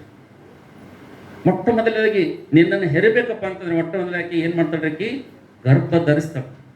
9 ತಿಂಗಳು ಆಕೆ ತನ್ನ ಹೊಟ್ಟೆಯಲ್ಲಿ ಹೊತ್ಕೊಂಡು ನೋಡ್ತೇವೆ. ಆಕೆ ಪಡುವಂತ ಕಷ್ಟ ಅಷ್ಟಿಷ್ಟಲ್ಲ, ಆಕೆ ಗರ್ಭ ಧರಿಸಿ 9 ತಿಂಗಳನ್ನ ಹೊತ್ಕೊಂಡು ಓಡಾಡ್ತಾಳೆ. ಎರಡನೇದಾಗಿ ಆಕೆಯಲ್ಲಿರುವಂತ ಶ್ರೇಷ್ಠ ಲಕ್ಷಣ ಏನಪ್ಪಾ ಅಂತಂದ್ರೆ, ತಾಯಿ ನಾವು ನೋಡ್ತೇವೆ ಪ್ರಸವ ವೇದನೆಯನ್ನು ಪಡ್ತಾಳೆ ಅಂತ ಹೇಳಿದ್ರು. ತಾಯಿ ನಿನ್ನನ್ನು ಹೆರಬೇಕಪ್ಪ ಅಂತಂದ್ರೆ, ನಿನ್ನನ್ನು ಹಡಿಬೇಕಪ್ಪ ಅಂತಂದ್ರೆ, ನಿನ್ನ ನೀ ಪ್ರಪಂಚಕ್ಕೆ ಪರಿಚಯ ಮಾಡ್ಬೇಕಪ್ಪ ಅಂತಂದ್ರೆ, ದೇವರು ನೇಮಿಸಿರುವಂತ ಆ ತಾಯಿ ತನ್ನ ಗರ್ಭದಲ್ಲಿ ಗರ್ಭ ಧರಿಸೋದು ಮಾತ್ರವಲ್ಲ, ನಿನ್ನನ್ನು ಈ ಲೋಕಕ್ಕೆ ಪರಿಚಯ ಮಾಡ್ಬೇಕಪ್ಪ ಅಂತಂದ್ರೆ ಪ್ರಸವ ವೇದನೆ ಪಡ್ತಾಳೆ ಅಂತ ಹೇಳಿರಕ್ಕೆ. ಈ ಲೋಕದಲ್ಲಿ ಪ್ರಸವ ವೇದನೆ ಯಾರನ್ನು ಪಡಂಗಿಲ್ರಿ. ಒಬ್ಬ ಹೆಣ್ಮಗಳು, ಒಬ್ಬ ತಾಯಿ ಡೆಲಿವರಿ ಆಗೋ ಟೈಮ್ನಾಗ ಎಷ್ಟು ಪ್ರಸವ ವೇದನೆ ಆಗ್ತದಂತ, ಎಷ್ಟು ನೋವು ಆಗ್ತದೆ ಅಂದ್ರೆ ಸೈನ್ಸ್ ಹೇಳ್ತದ, ಒಂದು ಸಲ ಮನುಷ್ಯನ ದೇಹದಾಗಿರುವಂತ 42 ಎಲುಬುಗಳು ಒಂದೇ ಸಲ ಕಟ್ಟಂತ ಮುರಿದಾಗ ಎಷ್ಟು ನೋವು ಆಗ್ತದಲ್ರಿ. ನೀವೆಲ್ಲರ ಹಾದಿ ನಡಿಟರ್ನಾಗ ಹಿಂಗೆ ಕಾಲು ಹಿಂಗೆ ಹೊಳ್ತಪ್ಪ ಅಂತ ಹೇಳಿರಿ, ಎಷ್ಟು ನೋವು ಆಗ್ತದೆ ನಿಮ್ಗೆ, ಚಳಕಂತಲ್ಲ ಎಷ್ಟು ನೋವು ಆಗ್ತದೆ. ಅದು ಒಂದೇ ಎಲ್ಲೂ ಸ್ವಲ್ಪ ತಾಕಿದ್ರೆ ಅಷ್ಟು ನೋವು ಆಗ್ತದೆ. ಸೈನ್ಸ್ ಹೇಳ್ತದ, ಮನುಷ್ಯನ ದೇಹದಲ್ಲಿರುವಂಥ 42 ಎಲುಬುಗಳು ಒಂದೇ ಸಲ ಕ್ರ್ಯಾಕ್ ಆದವಪ್ಪ ಅಂದ್ರೆ ಎಷ್ಟು ನೋವು ಆಗ್ತದ, ಅಷ್ಟು ನೋವು ತಾಯಿ ಗರ್ಭಿಣಿಯಾಗಿ ಗರ್ಭದಿಂದ ಮಗು ಬರುವಾಕಿಗೆ ನೋವು ಆಗ್ತದಂತ ನೋಡ್ತೇವೆ. ನನ್ನನ್ನು ನಿನ್ನನ್ನು ಹೆತ್ತಂತ ತಾಯಿ ಎಷ್ಟು ವೇದನೆ ಪಟ್ಟಿರ್ತಾಳಪ್ಪ ಅಂತಂದ್ರೆ ನೋಡ್ತೇವೆ.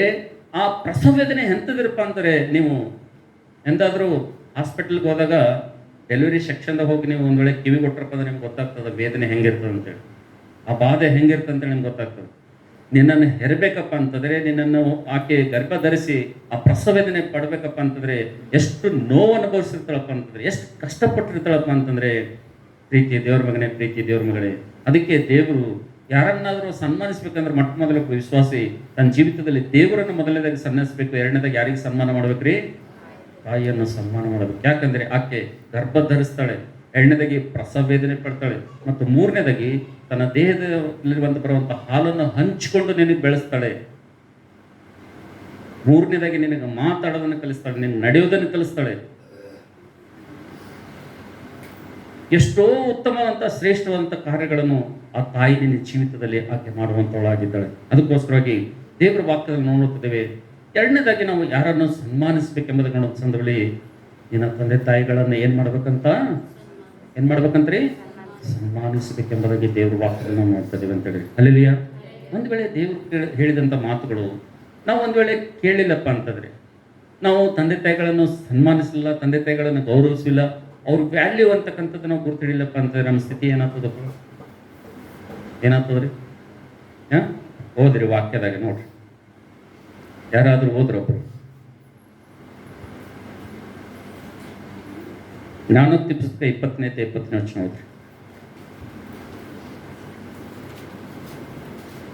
ಜ್ಞಾನೋಕ್ತಿ 20:20. ತಂದೆಯನ್ನಾಗಲಿ ತಾಯಿಯನ್ನಾಗಲಿ ಶಪಿಸುವವನ ದೀಪವು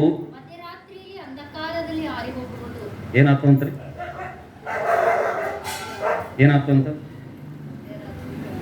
ತಂದೆಗೆ ಆಗಲಿ ತಾಯಿಗಾಗಲಿ ಯಾರೇ ನೀವು ಬೈಲತ್ತೀರಿ ಅಂತ ಹೇಳಿರಿ, ಭಾಳ ದೊಡ್ಡ ತಪ್ಪು ಮಾಡತ್ತೀರಿ ನೀವು, ಭಾಳ ರಾಂಗ್ ಮಾಡತ್ತೀರಿ ನೀವು. ತಂದೆಯನ್ನಾಗಲಿ ತಾಯಿಯನ್ನಾಗಲಿ ಶಪಿಸುವವನ ಅವನ ದೀಪ ಯಾವಾಗ ಆರೋಗ್ತದಂತ್ರಿ? ಅವನ ದೀಪ ಆರೋಗ್ತದಂತ. ಅವ ಭೂಮಿ ಮೇಲೆ ಪೂರ್ಣಾಯಶ್ ಕಾಣಂಗಿಲ್ಲ ಅಂತ್ರಿ. ಅವ ಏನು ಕಾಣಲ್ಲಂತ? ದೇವರೇನು ಅವನಿಗೆ ನೇಮಕ ಮಾಡಿರ್ತಾನೆ, ಇಷ್ಟು ವರ್ಷ ಜೀವಿಸಬೇಕು, ಇಷ್ಟು ಮಕ್ಕಳಾಗಬೇಕು, ಇಷ್ಟು ಮುದುಕಾಗಬೇಕು, ಇಷ್ಟು ವಯಸ್ಸಾಗಬೇಕು, ಇಂಥ ಬಡಗಿ ಹಿಡಿಬೇಕು, ಈ ರೀತಿ ಆಗ್ಬೇಕು, ಇದೆಲ್ಲ ಆದ್ಮೇಲೆ ನನ್ನ ಮೇಲೆ ಬರ್ಬೇಕಂತೇಳಿ ದೇವರೇನೋ ಒಳ್ಳೆ ರೀತಿಯಿಂದ ನೇಮಕ ಮಾಡಿರ್ತಾನ. ಆದ್ರೆ ಆ ಸ್ಟೇಜಿಗೆ ಹೋಗವ ಏನು ಮಾಡಲ್ಲಂತ? ಮುಟ್ಟಲ್ಲ. ಅವನ ದೀಪ ಯಾವಾಗ ಆರ್ತಂತ್ರಿ? ಮಧ್ಯರಾತ್ರಿಗೆ ಆರ್ತ. ಅಂದ್ರೆ ನಡಮಂತಲೇ ಹೋಗೋದು ನೋಡ್ರಿ ಅವ ಅಂತಾರ. ನಮ್ಮ ಹಳ್ಳ್ಯಾಗ ಅಂತಾರ, ಏನಂತಾರ ಅವ ಯಾವಾಗ ಹೋದನವ? ಅವ ನಡಮಂತರ್ಲೆ ಹೋದ ನೋಡ್ರಿ ಅಂತಾರ. ಯಾಕಂತಾರೆ ಅಂದ್ರೆ ಅದು ಬೈಬಲ್ ಭಾಷೆ. ಅದು ಅದಕ್ಕೋಸ್ಕರವಾಗಿ ಯವನಸ್ಥ ಮಕ್ಕಳೇ ಜಾಗ್ರತೆ. ನಾವು ನೋಡ್ತಿದ್ದೀವಿ, ತಂದೆ ತಾಯಿಯನ್ನು ನಾವು ಯಾವ ರೀತಿ ಗೌರವಿಸ್ಬೇಕಪ್ಪ ಅಂತಂದ್ರೆ ದೇವ್ರು ಹೇಳ್ತಾನೆ, ನಿನ್ನ ತಾಯಿಯನ್ನು ತಂದೆಯನ್ನು ನೀನು ಮರಿಬೇಡ ಅಂತ. ಮರಿಬೇಡ, ಅವ್ರ ಮಾತನ್ನು ಕೇಳಂತ ಹೇಳ್ತಾನೆ. ನೋಡಿ, ದಯವಿಟ್ಟು ಹೋದ್ರೆ ಯಾರಾದರೂ ಜ್ಞಾನೋಕ್ತಿ ಪುಸ್ತಕ 1ನೇ ಅಧ್ಯಾಯ 8ನೇ ವಚನ ಓದಮ್ಮ. ಜ್ಞಾನೋಕ್ತಿ, ಮಗನೇ ನಿನ್ನ ತಂದೆಯ ಉಪದೇಶವನ್ನು ಕೇಳು. ಏನ್ ಮಾಡ್ಬೇಡಂತ? ತಂದೆಯ ಉಪದೇಶವನ್ನು ಕೇಳು, ತಾಯಿ ಹೇಳಿದಂತ ಕೇಳ್ಬೇಡ ಅಂತ ಹೇಳೋಣ. ತಂದಿದಪ್ಪ ಒಂದೇ ಕೇಳು, ತಾಯಿದು ಕೇಳ್ಬೇಡ ಅಂತ ಬರ್ದ ಬೈಬಲ್. ಬಹಳ ಮಂದಿ ಹಂಗೆ ಇರ್ತಾರೆ. ನಮ್ಮ ಅಪ್ಪ ಹೇಳಿದೆ ಕೇಳ್ತೀನಿ ನಾನು. ಕೆಲವ್ರು ಅಂದ್ರೆ ನಮ್ಮ ಮಗು ಹೇಳಿದೆ ಕೇಳ್ತೀನಿ ಅಂತಾರೆ. ಇಲ್ಲಿ ದೇವ್ರ ವಾಕ್ಯ ಏನು ಹೇಳ್ತದ? ತಂದೆಯ ಉಪದೇಶವನ್ನು ಕೇಳು, ತಾಯಿಯ ಬೋಧನೆ, ತಾಯಿ ಏನ್ ಹೇಳ್ತಾಳ, ತಾಯಿ ಮಾತನ್ನು ಕೇಳಿ ನೀನು ಬಹಳ ಜಾಗೃತಿಯಿಂದ ಕೇಳ್ಬೇಕು ನೀ. ಇವತ್ತು ನಾವು ನೋಡ್ತಿದ್ದೇವೆ, ಇವತ್ತು ತಂದೆ ತಾಯಿಗಳನ್ನು ಯಾವ ರೀತಿಗೆ ಸನ್ಮಾನಿಸ್ಬೇಕಪ್ಪ ಅಂದ್ರೆ, ತಂದೆ ತಾಯಿಯನ್ನು ಯಾವ ರೀತಿ ನಾವು ಗೌರವಿಸ್ಬೇಕಪ್ಪ ಅಂತಂದ್ರೆ, ಅದು ನಾವು ತಂದೆ ತಾಯಿಗಳನ್ನು ಗೌರವಿಸಪ್ಪ ಅಂತಂದ್ರೆ ಅದು ದೇವರನ್ನೇ ಸನ್ಮಾನ ಮಾಡಿದಂತೆ ಎಂಬುದಾಗಿ ದೇವರ ವಾಕ್ಯದಲ್ಲಿ ನಾವು ನೋಡ್ತಾ ಇದ್ದೀವಿ ಅಂತ ಹೇಳಿ. ಹಲ್ಲೆಲೂಯಾ.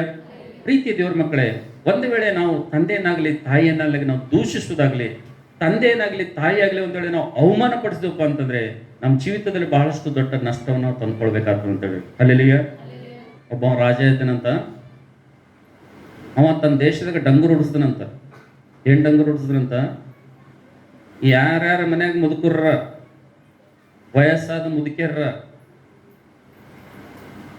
ಯಾರು ನನ್ನ ರಾಜ್ಯದಾಗ ಮುದುಕರ್ರ ನಾನು ಇರಪ್ಲೇನೆ ಇರಬಾರ್ದು. ಒಟ್ಟ ಎಲ್ಲರೂ ನಿಮ್ಮ ಮನೆಗೆ ಇದ್ದವರಿಗೆಲ್ಲ ಏನ್ ಮಾಡ್ರಿ, ಮುದುಕ ಮುದುಕಿ ಎಲ್ಲರಿಗೆ ಏನ್ ಮಾಡ್ರಿ, ಯಾರು ಬದುಕ್ಬೇಕನ್ನೋ ಆಸೆ ಇದೆ, ನಿಮ್ಗೆ ಜೀವ ಇರ್ಬೇಕನ್ನೋದು ಆಸೆ ಇದೆ, ಎಲ್ಲರೂ ಏನ್ ಮಾಡ್ರಿ, ನೀವು ನಿಮ್ಮ ಮನೆಗಿದ್ದು ವಯಸ್ಸಾದಂಥವ್ರು ಎಲ್ಲರಿಗೆ ಏನ್ ಮಾಡ್ರಿ, ಓಡಿಸ್ಬಿಡ್ರಿ ಅಥವಾ ಸಾಯಿಸ್ಬಿಡ್ರಿ ಅಂತ ರಾಜ ಆಜ್ಞೆ ಮಾಡಿದನಂತ. ಯಾಕಂದ್ರೆ ಮುದುಕರು ಅವನಿಗೆ ಇಷ್ಟ ಇಲ್ಲ ಅಂತ. ಯಾರ್ಯಾರ್ದು ಇಷ್ಟ ಇಲ್ಲ ಅಂತ್ರಿ? ವಯಸ್ಸಾದ್ರೆ ಮುದುಕರು ಇರೋದ ರಾಜಾಗ ಇಷ್ಟ ಇಲ್ಲ ಅಂತ. ಅವ ಎಲ್ಲರಿಗೆ ಡಂಗರ್ ಸಾರ್ ಹೇಳ್ತಾನಂತ. ಅವ ಡಂಗರ್ ಸಾದ್ಮೇಲೆ ಆ ಊರಾಗಿದ್ದವರು, ಆ ದೇಶದಾಗಿದ್ದವ್ರು ಎಲ್ಲರೂ ಏನ್ ಮಾಡ್ದಾರಂತ, ಕೆಲವರು ಕೊಲ್ದರಂತ, ಕೆಲವರು ಸಾಯಿಸಿದ್ರಂತ, ಕೆಲವರು ಓಡಿಸ್ದಾರಂತ, ಏನೇನೋ ಮಾಡಿ ಎಲ್ಲರೂ ಮಾಡಿದ್ರಂತ. ಲಾಸ್ಟಿಗೆ ಅಲ್ಲಿ ಒಬ್ಬ ಇದ್ದನಂತ ಹುಡುಗ, ಅವ ಏನ್ ಮಾಡಿದ್ರಪ್ಪ ಅಂದ್ರೆ ತನ್ನ ಮನ್ಯಾಗ ಏನ್ ಮಾಡ್ದಾನಂತ, ಒಂದು ತಗ್ಗಕ್ಕೆ ಎದರ್ನಂತ ಅಂಡರ್ಗ್ರೌಂಡ್ ಮಾಡ್ದಾನಂತ. ಅಂಡರ್ಗ್ರೌಂಡ್ ಮಾಡಿ ಆ ತಂದೆ ಮಾಡಿದಂಥ, ತಂದೆ ತೋರಿಸಿದಂಥ, ತಾಯಿ ತೋರಿಸಿದಂಥ ಆ ಪ್ರೀತಿ ಆತ ನೆನ್ಪಿಟ್ಕೊಂಡು ಆ ಮನೆ ಕೆಳಗೆ ಅಂಡರ್ಗ್ರೌಂಡ್ ಮಾಡಿ ಅಲ್ಲೊಂದು ರೂಮ್ ಮಾಡಿ ಅವ್ರಿಗಿಟ್ಟು ಅದಕ್ಕೆ ಮೇಲೆ ಬಾಗಿಲು ಮುಚ್ಚಿ ಆಮೇಲೆ ಅವ ಬಂದು ಹೊರಗೆ ಬಂದು ನಿಂದಿರ್ತೀನಂತ. ಎಲ್ಲರೂ ತಿಳ್ಕೊಂಡ್ರಂತ, ಎಲ್ಲರೂ ಕಳ್ಸ್ಯಾರ. ಯಾರ ಬಲ್ಲಿ ನನ್ನ ದೇಶದಾಗ ಮುದುಕರಿಲ್ಲ, ವಯಸ್ಸಾದಂಥವ್ರಿಲ್ಲ ಅಂತೇಳಿ ರಾಜ ಹಾಯಾಗಿದ್ದನಂತ. ಈ ಮಗ ಪ್ರತಿದಿನ ಜನರು ಬರೋ ಟೈಮ್ನಾಗ ಬಾಗಿಲು ಓಪನ್ ಇಡೋದು, ಕೆಳಗೆ ಮುಚ್ಚೋದು, ಮತ್ತು ಜನರೆಲ್ಲ ಕೆಲ್ಸಿಗೆ ಹೋದ್ಮೇಲೆ ತೆರೆದು ಅವ್ರಿಗೆ ಊಟ ಕೊಡೋದು, ಟೀ ಕೊಡೋದು, ನಾಷ್ಟ ಕೊಡೋದು ಮಾಡಿ ಅವ್ರ ತಂದೆ ತಾಯಿಗೆ ಏನು ಮಾಡ್ತಿದೆ ಅಂತ ಆತ ನೆಲ ಮಾಳಿಗೆಯಲ್ಲಿ ಆತನ ಏನು ಮಾಡ್ತೀನಂತ ಕಾಪಾಡ್ತೀನಂತ. ಹಿಂಗೆ 1 ವರ್ಷ ಆಯ್ತಂತ, 2 ವರ್ಷ ಆಯ್ತಂತ, 3 ವರ್ಷ ಆಯ್ತಂತ. ಅವಾಗ ಏನಾಯ್ತಂದ್ರೆ, ಯಾವ ರಾಜ ಯಾವ ಊರಲ್ಲಿದ್ದನ ಊರಾಗ ಭಾಳ ಬರಗಾಲ ಬಂತಂತ್ರಿ. ಏನು ಬಂತಂದ್ರಿ? ಬರಗಾಲ ಬಂತಂತ. ಬರಗಾಲ ಬಂದಾಗ ರಾಜ ನೋಡ್ತಾನ, ಈ ಬರಗಾಲ ಹೋಗ್ಬೇಕಂದ್ರೆ ಏನು ಮಾಡಬೇಕು, ಈ ಬರಗಾಲ ನೀಗ್ಬೇಕಂದ್ರೆ ಏನು ಮಾಡಬೇಕು, ಹೆಂಗೆ ಮಾಡಬೇಕು ಅಂತೇಳಿ ರಾಜಕ್ಕೆ ಚಿಂತೆ ಬೀಳ್ತದೆ. ಚಿಂತೆ ಬಿದ್ದ ಕಿಸಿಂದ ಆ ದೇಶದಾಗ ನೋಡ್ತಾನೆ ಎಲ್ಲ ಯವನಸ್ಥರು ಇರ್ತಾರಲ್ಲ, ಲ್ಯಾಪ್ಟಾಪ್ ಹಿಡ್ಕೊಂಡವರು, ಅದ್ದಿ ಮೊಬೈಲ್ ಹಿಡ್ಕೊಂಡವರು, ಸ್ಟೈಲಾಗಿ ಏನದಂತಂದ್ರೆ ಕಿವಿ ಒಳಗೆ ಏರ್ಫೋನ್ ಹಾಕೊಂಡವರು ಎಲ್ಲ ಇವರೇ ಇರ್ತಾರೆ. ಜೀನ್ಸ್ ಪ್ಯಾಂಟ್ ಹಾಕೊಂಡವರು ಅವರೇ ಇರ್ತಾರೆ ಎಲ್ಲರೂ. ಹೊಸ ಮಂದಿ ಕರಿತಾನೆ ರಾಜ, ಇಲ್ಲೂ ನಮ್ಮ ದೇಶದಾಗ ಬರಗಾಲ ಬಂದದ, ಈಗ ಇನ್ನೊಂದು ಥೋಡೆ ದಿನ ಆದ್ರೆ ದನಗಳನ್ನ ಸಾಯ್ತವ, ಮನುಷ್ಯರನ್ನ ಸಾಯ್ತಾರ, ಈ ಏನು ಮಾಡಬೇಕು ಹೆಂಗೆ ಮಾಡ್ಬೇಕು ಅಂದ್ರೆ ಎಲ್ಲರೂ ಅಂದ್ರಂತ, ನನಗೆ ಗೊತ್ತಿಲ್ಲ ನಿನಗೆ ಗೊತ್ತಿಲ್ಲ ಅಂದ್ರೆ. ಆದ್ರೆ ಅದೇ ಊರಾಗ ಅದೇ ದೇಶದಾಗ ಒಬ್ಬ ಏನು ಮಾಡಿನಂತ, ಆ ಮಗ ಹಿಂಗೆ ಮನೆಗೆ ಚಿಂತೆ ಕೂತಾಗ ಅವ್ರ ಅಪ್ಪ ಕೇಳ್ದನಂತ ಒಂದು ದಿವಸ, ಮಗ ಯಾಕೆ ಹಿಂಗೆ ಚಿಂತಿದೆ ಕುಂತಿದಂತ ಕೇಳ್ದಂತ. ಇಲ್ಲಪ್ಪ, ಈಗ ಇಷ್ಟು ದಿನ ಆಹಾರ ಇತ್ತು, ಇಷ್ಟು ದಿನ ಜೋಳ ಇತ್ತು, ಅಕ್ಕಿ ಇತ್ತು, ಬೇಳೆ ಇತ್ತು, ಎಲ್ಲ ಇತ್ತು, ಎಲ್ಲ ನಾನು ತಿಂದ ನಿಮ್ಮನ್ನು ಕೊಟ್ಟ. ಆದರೆ ಈಗ ಏನಾಗಿದೆ ಅಂದರೆ ಈಗ ಬರಗಾಲ ಬಂದದ, ನಮ್ಮಲ್ಲಿದ್ದೆಲ್ಲ ಮುಗಿದೈತು, ಅದಕ್ಕೆ ಏನು ಮಾಡ್ಬೇಕಂತೇಳಿ ಗೊತ್ತಾಗಲಾಗ್ಯದಪ್ಪ. ಯಾರ ಬಲ್ಲೂ ಇಲ್ಲ, ದೇಶನ ಪುರ ಬರಗಾಲ ಬಿದ್ದದ, ಎಲ್ಲರೂ ಹೋಗಿ ತರಮಂದ್ರೂ ಇಲ್ಲ ಅಂತೇಳಿ ಮಗ ತಂದೆಗೆ ಹೇಳ್ತಾನಂತ, ತಾಯಿಗೆ ಹೇಳ್ತಾನೆ.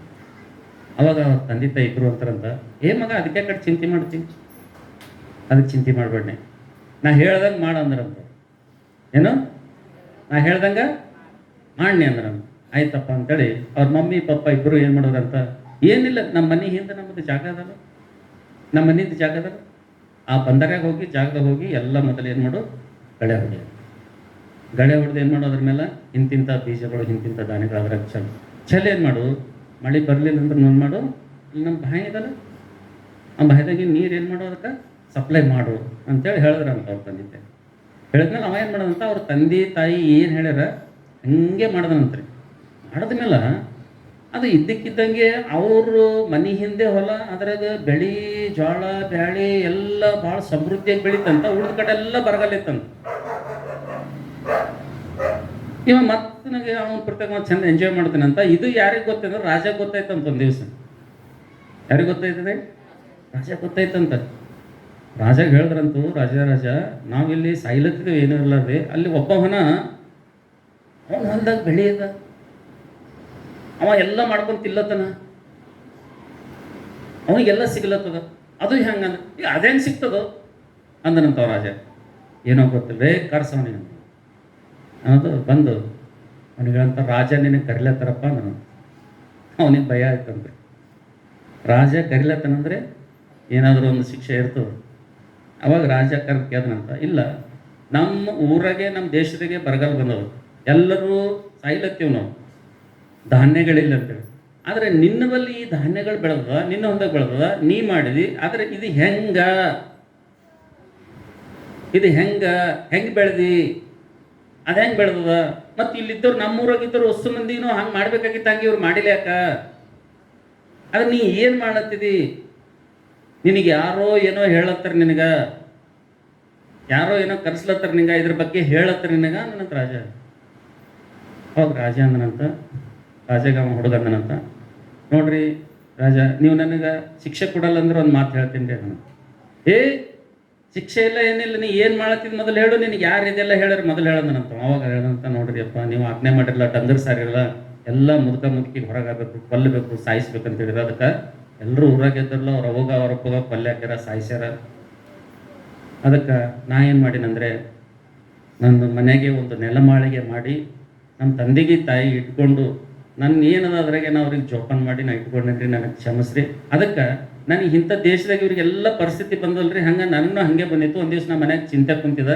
ಆದ್ರೆ ನಮ್ಮ ಅಪ್ಪ ನಮ್ಮವ್ವ ಕೇಳಿದ್ರು, ಮಗ ಯಾಕೆ ಚಿಂತೆ ಮಾಡ್ತಿದ್ದಂದ್ರು. ಇಲ್ಲ ಹಿಂಗದ ಪರಿಸ್ಥಿತಿ ಅಂದ್ರೆ, ಅದಕ್ಕೆ ಯಾಕೆ ಚಿಂತೆ ಮಾಡ್ತೀನಿ, ನಾವು ಹೇಳ್ದಂಗೆ ಮಾಡು ಅಂತಂದ್ರು. ಅದಕ್ಕೆ ಅವ್ರು ಏನು ಹೇಳ್ತಾರೆ ಅಂದ್ರೆ, ಅದು ಹೇಳಿದಂಗೆ ಏನು ಮಾಡೀನಿ ನಾ ಮಾಡೀನಿ. ಅದಕ್ಕೆ ನಂಬಲ್ಲಿ ಏನವ ಈಗ ಚೀಲದ ಮೇಲೆ ಚೀಲ ಅವ, ಎಲ್ಲ ರಾಶನ್ ಅದ ಅಂತ ಹೇಳಿದ್ರು. ಅವಾಗ ಅವ್ರು ಹೊಸ ಮಂದಿಗೆ ಯವನಸ್ಥರಿಗೆ ಕರೆದ, ನೀವ್ಯಾಕೆ ಮಾಡಿಲ್ಲ ಇವನಂಗೆ ಅಂದ್ರ, ನೀವ್ಯಾಕ ಇವನಂಗ ಮಾಡಿಲ್ಲ ಅಂದ್ರಂತ. ಅವಾಗ ಅವ್ರಂದ್ರ, ಯಪ್ಪ ನಮಗೆ ಹೇಳೋರು ಯಾರಿಲ್ಲ, ನಮ್ಗೆ ಯಾರು ಗೊತ್ತಿಲ್ಲರಿ ಅಂದ್ರಂತ. ನಮಗೆ ಹೇಳೋರು ಯಾರಿಲ್ಲ, ಇದ್ರ ಬಗ್ಗೆ ಐಡಿಯಾನೇ ಇಲ್ಲ ನಮ್ಗೆ.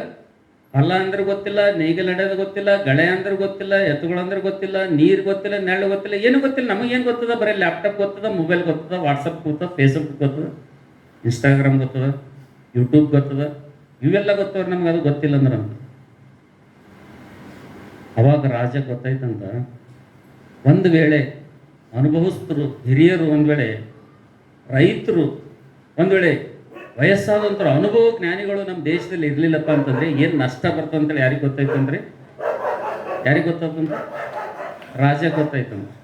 ಅದಕ್ಕೆ ಅವಾಗ ಆ ಇಬ್ಬರು ತಂದೆ ತಾಯಿ ಕರೆದು ರಾಜ ಕಾಲು ಬಿದ್ದನಂತ. ನೀವೇನು ಮಾಡ್ರಪ್ಪ, ಈ ಎಲ್ಲ ದಂಡ ಪಿಂಡಗಳಿಗೆ ಜರ ಹೇಳ್ರಿ, ಜರ ಏನು ಮಾಡ್ರಿ, ನಿನ್ನ ಮಗ ಎಷ್ಟು ಚಲೋ ಕೆಲಸ ಮಾಡ್ಯ ನೋಡು. ಇವು ಎಲ್ಲ ಅವ್ರ ಒಬ್ಬಕ್ಕೆ ರಾಜ ಹೇಳ್ದನಂತ ಓಡಿಸ್ಬಿಟ್ರಲ್ಲ, ಎಲ್ಲರಿಗೆ ಬರಗಾಲ ಬಂದು. ಅದಕ್ಕೆ ನೀವೇನು ಮಾಡ್ರಿ, ಎಲ್ಲರಿಗೆ ಏನು ಮಾಡ್ರಿ, ಲ್ಯಾಪ್ಟಾಪ್ ಹಿಡಿದವ್ರಿಗೆ, ಫೋನ್ ಹಿಡಿದವ್ರಿಗೆ ಏನು ಹೇಳ್ರಿ, ಗಳೆ ಹೊಡೆದಂಗೆ, ನೇಗಿಲು ಹೊಡೆದಂಗೆ, ನೀರು ಹಾಯಿಸದಂಗೆ, ಜರ ಬೀಜ ಬಿತ್ತದ ಹೆಂಗೆ ಎಲ್ಲ ಏನು ಮಾಡಪ್ಪ ಈ ಜರ ಕಲಸಂದ್ರೆ, ಈ ತಂದೆ ತಾಯಿಗಳು ಏನು ಮಾಡೋದಂತ ತಿರುಗಿ ಆ ದೇಶಕ್ಕೆ ಆಶೀರ್ವಾದ ಬರಂಗೆ ಏನು ಮಾಡಿದ್ರಂತ ಮಾಡಿದ್ರಂತ. ಹಲ್ಲೆಲೂಯಾ. ಅದೇ ರೀತಿಗೆ ಪ್ರೀತಿ ದೇವ್ರ ಮಗನೇ, ನಿನ್ನ ಕುಟುಂಬದಾಗ ಆಶೀರ್ವಾದ ಬರಬೇಕಪ್ಪ ಅಂತಂದರೆ, ನೀನು ನೆಮ್ಮದಿಯಾಗಿ ಬದುಕಬೇಕಪ್ಪ ಅಂದರೆ, ನೀನು ಸುಖವಾಗಿ ಲೋಕದಾಗ ಬಾಳ್ಬೇಕಪ್ಪ ಅಂತಂದರೆ, ದೀರ್ಘಾಯುಷ್ ಅಂತಕ್ಕಂಥದ್ದು ನಿನಗೆ ಬೇಕಪ್ಪ ಅಂತಂದರೆ, ನೀನು ಕೂಡ ನಿನ್ನ ತಂದೆ ತಾಯಿಗಳನ್ನು ಏನು ಮಾಡ್ಬೇಕು, ನೀನು ಗೌರವಿಸ್ಬೇಕು. ಹುಚ್ಚು ಮಾಡಿಕಿಸಿಂದ ಹುಚ್ಚು ಮಾತುಗಳು ಕೇಳಿ ಹುಚ್ಚು ಆಲೋಚನೆ ತಗೊಂಡು ನಿನ್ನ ತಾಯಿಯನ್ನು ಗೌರವಿಸಿದೆ, ತಂದೆಯನ್ನು ಗೌರವಿಸಿದೆ, ನೀನು ಸ್ವಂತ ಬುದ್ಧಿ ಮೇಲೆ, ಸ್ವಂತ ಜ್ಞಾನ ಮೇಲೆ ಆಧಾರಗೊಂಡು ನೀನು ಒಂದು ವೇಳೆ ತಾಯಿಯನ್ನು ಧಿಕ್ಕರಿಸಿದಪ್ಪ ಅಂತಂದರೆ, ನಿನ್ನ ಜೀವಿತದಲ್ಲಿ ಭಾಳ ದೊಡ್ಡ ನಷ್ಟ ತಂದ್ಕೊಳ್ತೀಯ, ನೀನು ಬಹಳ ದೊಡ್ಡ ನಷ್ಟ ತಂದ್ಕೊಳ್ತೀಯ ನೀನು. ಅದಕ್ಕೋಸ್ಕರವಾಗಿ ನಾವು ನೋಡ್ತೇವೆ, ದೇವರ ವಾಕ್ಯ ಪದೇ ಪದೇ ನಮ್ಮನ್ನು ಒತ್ತಾಯ ಮಾಡ್ತದೆ. ಇವತ್ತು ಯೇಸು ಕ್ರಿಸ್ತನು ಕೂಡ ಆತ ನಮಗೆ ಹೇಳ್ತಾನೆ. ಏನು ಹೇಳ್ತಾನಪ್ಪ ಅಂತಂದರೆ, ಓದ್ರಿ ಯಾರಾದರೂ ದಯಮಾಡಿ ಮತ್ತಾಯನ ಬರೆದ ಸುವಾರ್ತೆ 15ನೇ ಅಧ್ಯಾಯ 4ನೇ ವಚನ. ಯೇಸು ಸ್ವಾಮಿ ಏನು ಹೇಳ್ತಾನೆ ಕೇಳಿ. ಮತ್ತಾಯನ ಬರೆದ ಸುವಾರ್ತೆ 15ನೇ 4ನೇ ವಚನ ಓದ್ರಿ. ಹೇಗೆಂದರೆ ತಂದೆ ತಾಯಿಗಳನ್ನು ಸನ್ಮಾನಿಸಬೇಕೆಂತಲೂ, ಏನು ಮಾಡ್ಬೇಕಂತ, ತಂದೆ ತಾಯಿಗಳನ್ನು ಸನ್ಮಾನಿಸಬೇಕೆಂತಲೂ. ಈ ಮಾತು ಯಾರು ಹೇಳತ್ತಾರೆ? ಯಾರು ಹೇಳತ್ತಾರ? ಯೇಸು ಸ್ವಾಮಿ ಹೇಳತ್ತಾನ್ರಿ ಮಾತು. ಅಲ್ಲಿದ್ದವ್ರಿಗೆ ಎಲ್ಲರಿಗೆ ಹೇಳತ್ತಾನ. ಏನಂತ ಹೇಳತ್ತಾನ? ನಿನ್ನ ತಂದೆ ತಾಯಿಗಳನ್ನು ಏನು ಮಾಡಬೇಕು? ಸನ್ಮಾನಿಸಬೇಕಂತ. ಪ್ರೀತಿಯ ದೇವ್ರ ಮಕ್ಕಳೇ, ಪ್ರೀತಿಯ ದೇವ್ರ ಮಗನೇ, ಯಾವಾಗ ನಾವು ತಂದೆ ತಾಯಿಗಳನ್ನು ಗೌರವಿಸ್ತೀವೋ, ತಂದೆ ತಾಯಿಗಳನ್ನ ನಾವು ಸನ್ಮಾನಿಸ್ತೀವೋ, ಅವಾಗ ನಮ್ಮ ಜೀವಿತಕ್ಕೆ ಆಶೀರ್ವಾದ ಬರ್ತಂತೇಳಿ ನಾವು ನೋಡ್ತೀವಿ. ಯೇಸು ಸ್ವಾಮಿ ಸುಮ್ಮನೆ ಈ ಮಾತು ಹೇಳಿಲ್ರಿ. ಯೇಸು ಸ್ವಾಮಿ ಈ ಮಾತು ಸುಮ್ಮನೆ ಹೇಳಿಲ್ಲ.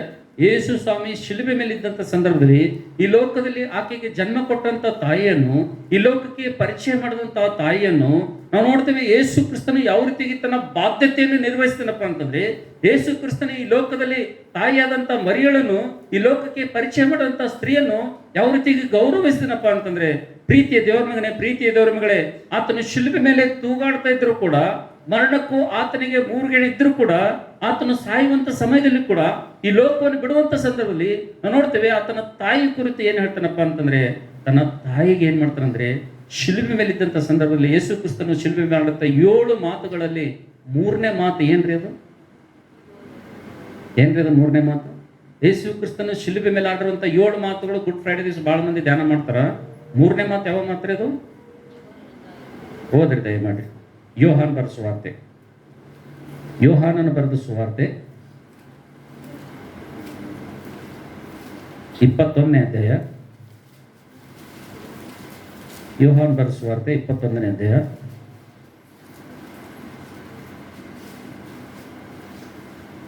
ನೋಡ್ರಿ ದೇವರೇನಂತನ,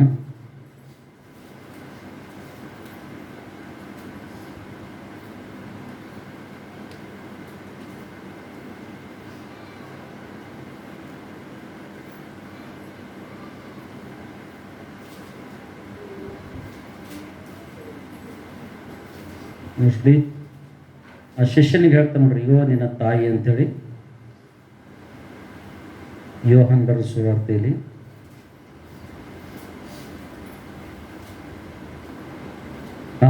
ಯೋಹಾನ್ ಬರೆದ ಸುವಾರ್ತೆ 19ನೇ ಅಧ್ಯಾಯ ಇದೆ ನೋಡಿ, ದಯಮಾಡಿ ಕ್ಷಮಿಸ್ರಿ. 19ನೇ ಅಧ್ಯಾಯ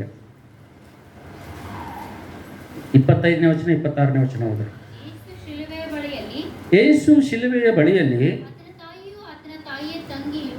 ಆತನ ತಾಯಿಯು ಆತನ ತಾಯಿಯ ತಂಗಿಯು, ಕ್ಲೋಪನ ಹೆಂಡತಿಯಾದ ಮಗ್ದಲ ಮರಿಯಳು ನಿಂತಿದ್ದರು. ಯೇಸು ತನ್ನ ತಾಯಿಯನ್ನು ಹತ್ತಿರದಲ್ಲಿ ನಿಂತಿದ್ದ ತನ್ನ ಪ್ರೀತಿಯ ಶಿಷ್ಯನನ್ನು ನೋಡಿ ತಾಯಿಗೆ, ಅಮ್ಮ, ಇಗೋ ನಿನ್ನ ಮಗನು ಎಂದು ಹೇಳಿದನು. ತರುವಾಯ ಆ ಶಿಷ್ಯನಿಗೆ, ಇಗೋ ನಿನ್ನ ತಾಯಿ ಎಂದು ಹೇಳಿದನು. ಆ ಹೊತ್ತಿನಿಂದ ಆ ಶಿಷ್ಯನು ಹಲ್ಲೆಲೂಯಾ. ಯೇಸು ಸ್ವಾಮಿ ನೋಡ್ರಿ, ಈ ಲೋಕ ಬಿಟ್ಟು ಹೋಗೋ ಟೈಮ್ನಾಗ ತಾಯಿ ತಂದೆಗಿದ್ದಂಥ ಬಾಧ್ಯತೆ, ತಾಯಿ ತಂದೆಗೆ ಮಾಡುವಂಥ ಕಾರ್ಯ ನಡವರ್ಕ್ ಹಂಗೆ ಬಿಟ್ಟವನ. ಏನ್ ಮಾಡ್ದನು? ತಾಯಿ ಋಣ ಎಷ್ಟು, ತಾಯಿ ಬಾಧ್ಯತೆ ಎಷ್ಟು ಅಂತೇಳಿ ನಾವು ನೋಡ್ತೀವಿ. ಆತನು ಶಿಲುಬೆ ಮೇಲೆ ಇದ್ದಾಗಲೂ ಕೂಡ ಆತನ ಏನ್ ಮಾಡಿದನಂತ, ತನ್ನ ತಾಯಿಯನ್ನು ಕರೆದು ನೋಡಿ ತನ್ನ ಪ್ರಿಯನಾಗಿರುವಂಥ ಶಿಷ್ಯನಿಗೆ ಎದುರುಗಡೆ ಕೊಟ್ಟು, ಇಗೋ ನಿನ್ನ ತಾಯಿ ಅಂತೇಳಿ ಆತನಿಗೆ ಹೇಳ್ತಾನ. ಅವಾಗ ಆ ತಾಯಿ ನನ್ನ ಸಲುವಾಗಿ ಚಿಂತೆ ಮಾಡ್ಬಿಡೋದು ಅಂತೇಳಿ, ಇಗೋ ತಾಯಿ ಈತನು ನಿನ್ನ ಮಗ ಅಂತೇಳಿ ನಾವು ನೋಡ್ತೇವೆ. ಯೇಸು ಕ್ರಿಸ್ತನು ಕೂಡ ಈ ಲೋಕದಲ್ಲಿ ಮನುಷ್ಯನಾಗಿದ್ದಾಗ ಈ ಒಂದು ಆಜ್ಞೆಯನ್ನು ಆತನ ಏನ್ ಮಾಡ್ದನ್ರಿ, ನಿನ್ನ ತಂದೆ ತಾಯಿಗಳನ್ನು ಸನ್ಮಾನಿಸ್ಬೇಕಂತೇಳಿ ದೇವರು ಆಜ್ಞೆಯನ್ನು ನಾವು ನೋಡ್ತೇವೆ. ಶಿಲುಬೆ ಮೇಲೆ ಇದ್ರೂ ಕೂಡ ಆತನ ಮರಿಲಿಲ್ರಿ.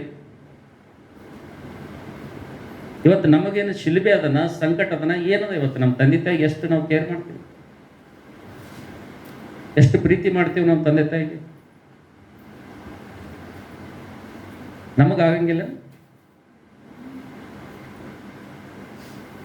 ಆದರೆ ಪ್ರೀತಿ ದೇವ್ರ ಮಕ್ಕಳೇ, ಯೇಸು ಕ್ರಿಸ್ತನ ಶಿಲುಬೆ ಮೇಲೆ ಇದ್ರೂ ಕೂಡ ನಾವು ನೋಡ್ತೇವೆ ಯಾವ ರೀತಿಗೆ ತನ್ನ ಬಾಧ್ಯತೆಯನ್ನು ಆತನು ಗುರುತಿಸ್ತೇನಪ್ಪ ಅಂತಂದ್ರೆ, ಯಾವ ರೀತಿಗೆ ಆತನ ಒಂದು ಬಾಧ್ಯತೆಯನ್ನು ಆತನು ನೆರವೇರಿಸ್ತೇನಪ್ಪ ಅಂತಂದ್ರೆ, ಆತನು ಶಿಲುಬೆ ಮೇಲೆ ಮರಣದ ಕಂಬದ ಮೇಲೆ ಇದ್ರೂ ಕೂಡ ಆತನು ತಾಯಿಯ ಒಂದು ವ್ಯಾಲ್ಯೂ ಎಷ್ಟು, ತಾಯಿ ಒಂದು ಬೆಲೆ ಎಷ್ಟು ಅಂತೇಳಿ ಆತನು ತಿಳ್ಕೊಂಡಿದ್ದೇನೆ ಅಂತೇಳಿ. ಹಲ್ಲೆಲೂಯಾ. ನಿನಗೆ ಅದನ್ನಾದ ಬೆಲೆ ಇವತ್ತು ತಾಯಿಗೆ ಯಾವ ರೀತಿಗೆ ನೀನು ಸ್ಥಾನ ಕೊಟ್ಟಿದ್ಯಾ, ಯಾವ ರೀತಿಗೆ ಮಾನ ಕೊಟ್ಟಿದ್ಯಾ, ತಾಯಿಯನ್ನು ತಂದೆಯನ್ನು ಯಾವ ರೀತಿ ಪ್ರೀತಿ ಮಾಡ್ತಾ ಇದೆಯಾ? ಇಲ್ಲಿ ಕೂತಿರುವಂತ ನಿಮ್ಮೆಲ್ಲರಿಗೂ ನಾನು ಕೇಳ್ತಾ ಇದ್ದೀನಿ, ಇವತ್ತು ನಿಮ್ಮ ತಂದೆ ತಾಯಿಗಳನ್ನು ಅವ್ರ ಬಾಧ್ಯತೆ ನೀವು ಗುರುತಿಸ್ತಾ ಇದ್ದೀರಾ?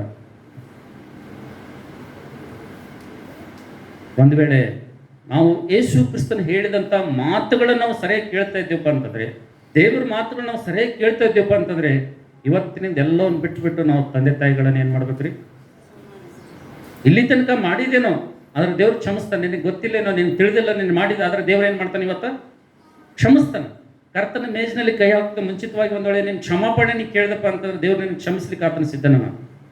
ಒಂದು ವೇಳೆ ನೀನು ಇನ್ನೂ ಕೂಡ ನಿನ್ನ ಹೃದಯ ಮನಸ್ಸು ಅಂತಕ್ಕಂಥದ್ದು ಕಠಿಣ ಮಾಡಿಕೊಂಡು ದೇವ್ರ ಮಾತುಗಳನ್ನು ನೀನು ಅಲಕ್ಷ್ಯ ಮಾಡಿ ನಿನ್ನ ತಂದೆಯನ್ನು ತಾಯಿಯನ್ನು ಅಲಕ್ಷ್ಯ ಮಾಡಿದಪ್ಪ ಅಂದರೆ, ಸನ್ಮಾನಿಸ್ಲಪ್ಪ ಅಂತಂದರೆ ನಿನ್ನ ಸ್ಥಿತಿ ಹೆಂಗಿರ್ತದಪ್ಪ ಅಂತಂದರೆ ನಾವು ನೋಡ್ತೇವೆ ದೇವ್ರ ವಾಕ್ಯದಲ್ಲಿ ಬಹಳಷ್ಟು ಭಯಂಕರವಾದ ರೀತಿಯಿಂದ ಶಿಕ್ಷೆ ಇರ್ತದಂದ್ರಿ. ನೋಡ್ರಿ, ದಯವಿಟ್ಟು ಯಾರಾದರೂ ಬರುವುದ್ರಿ?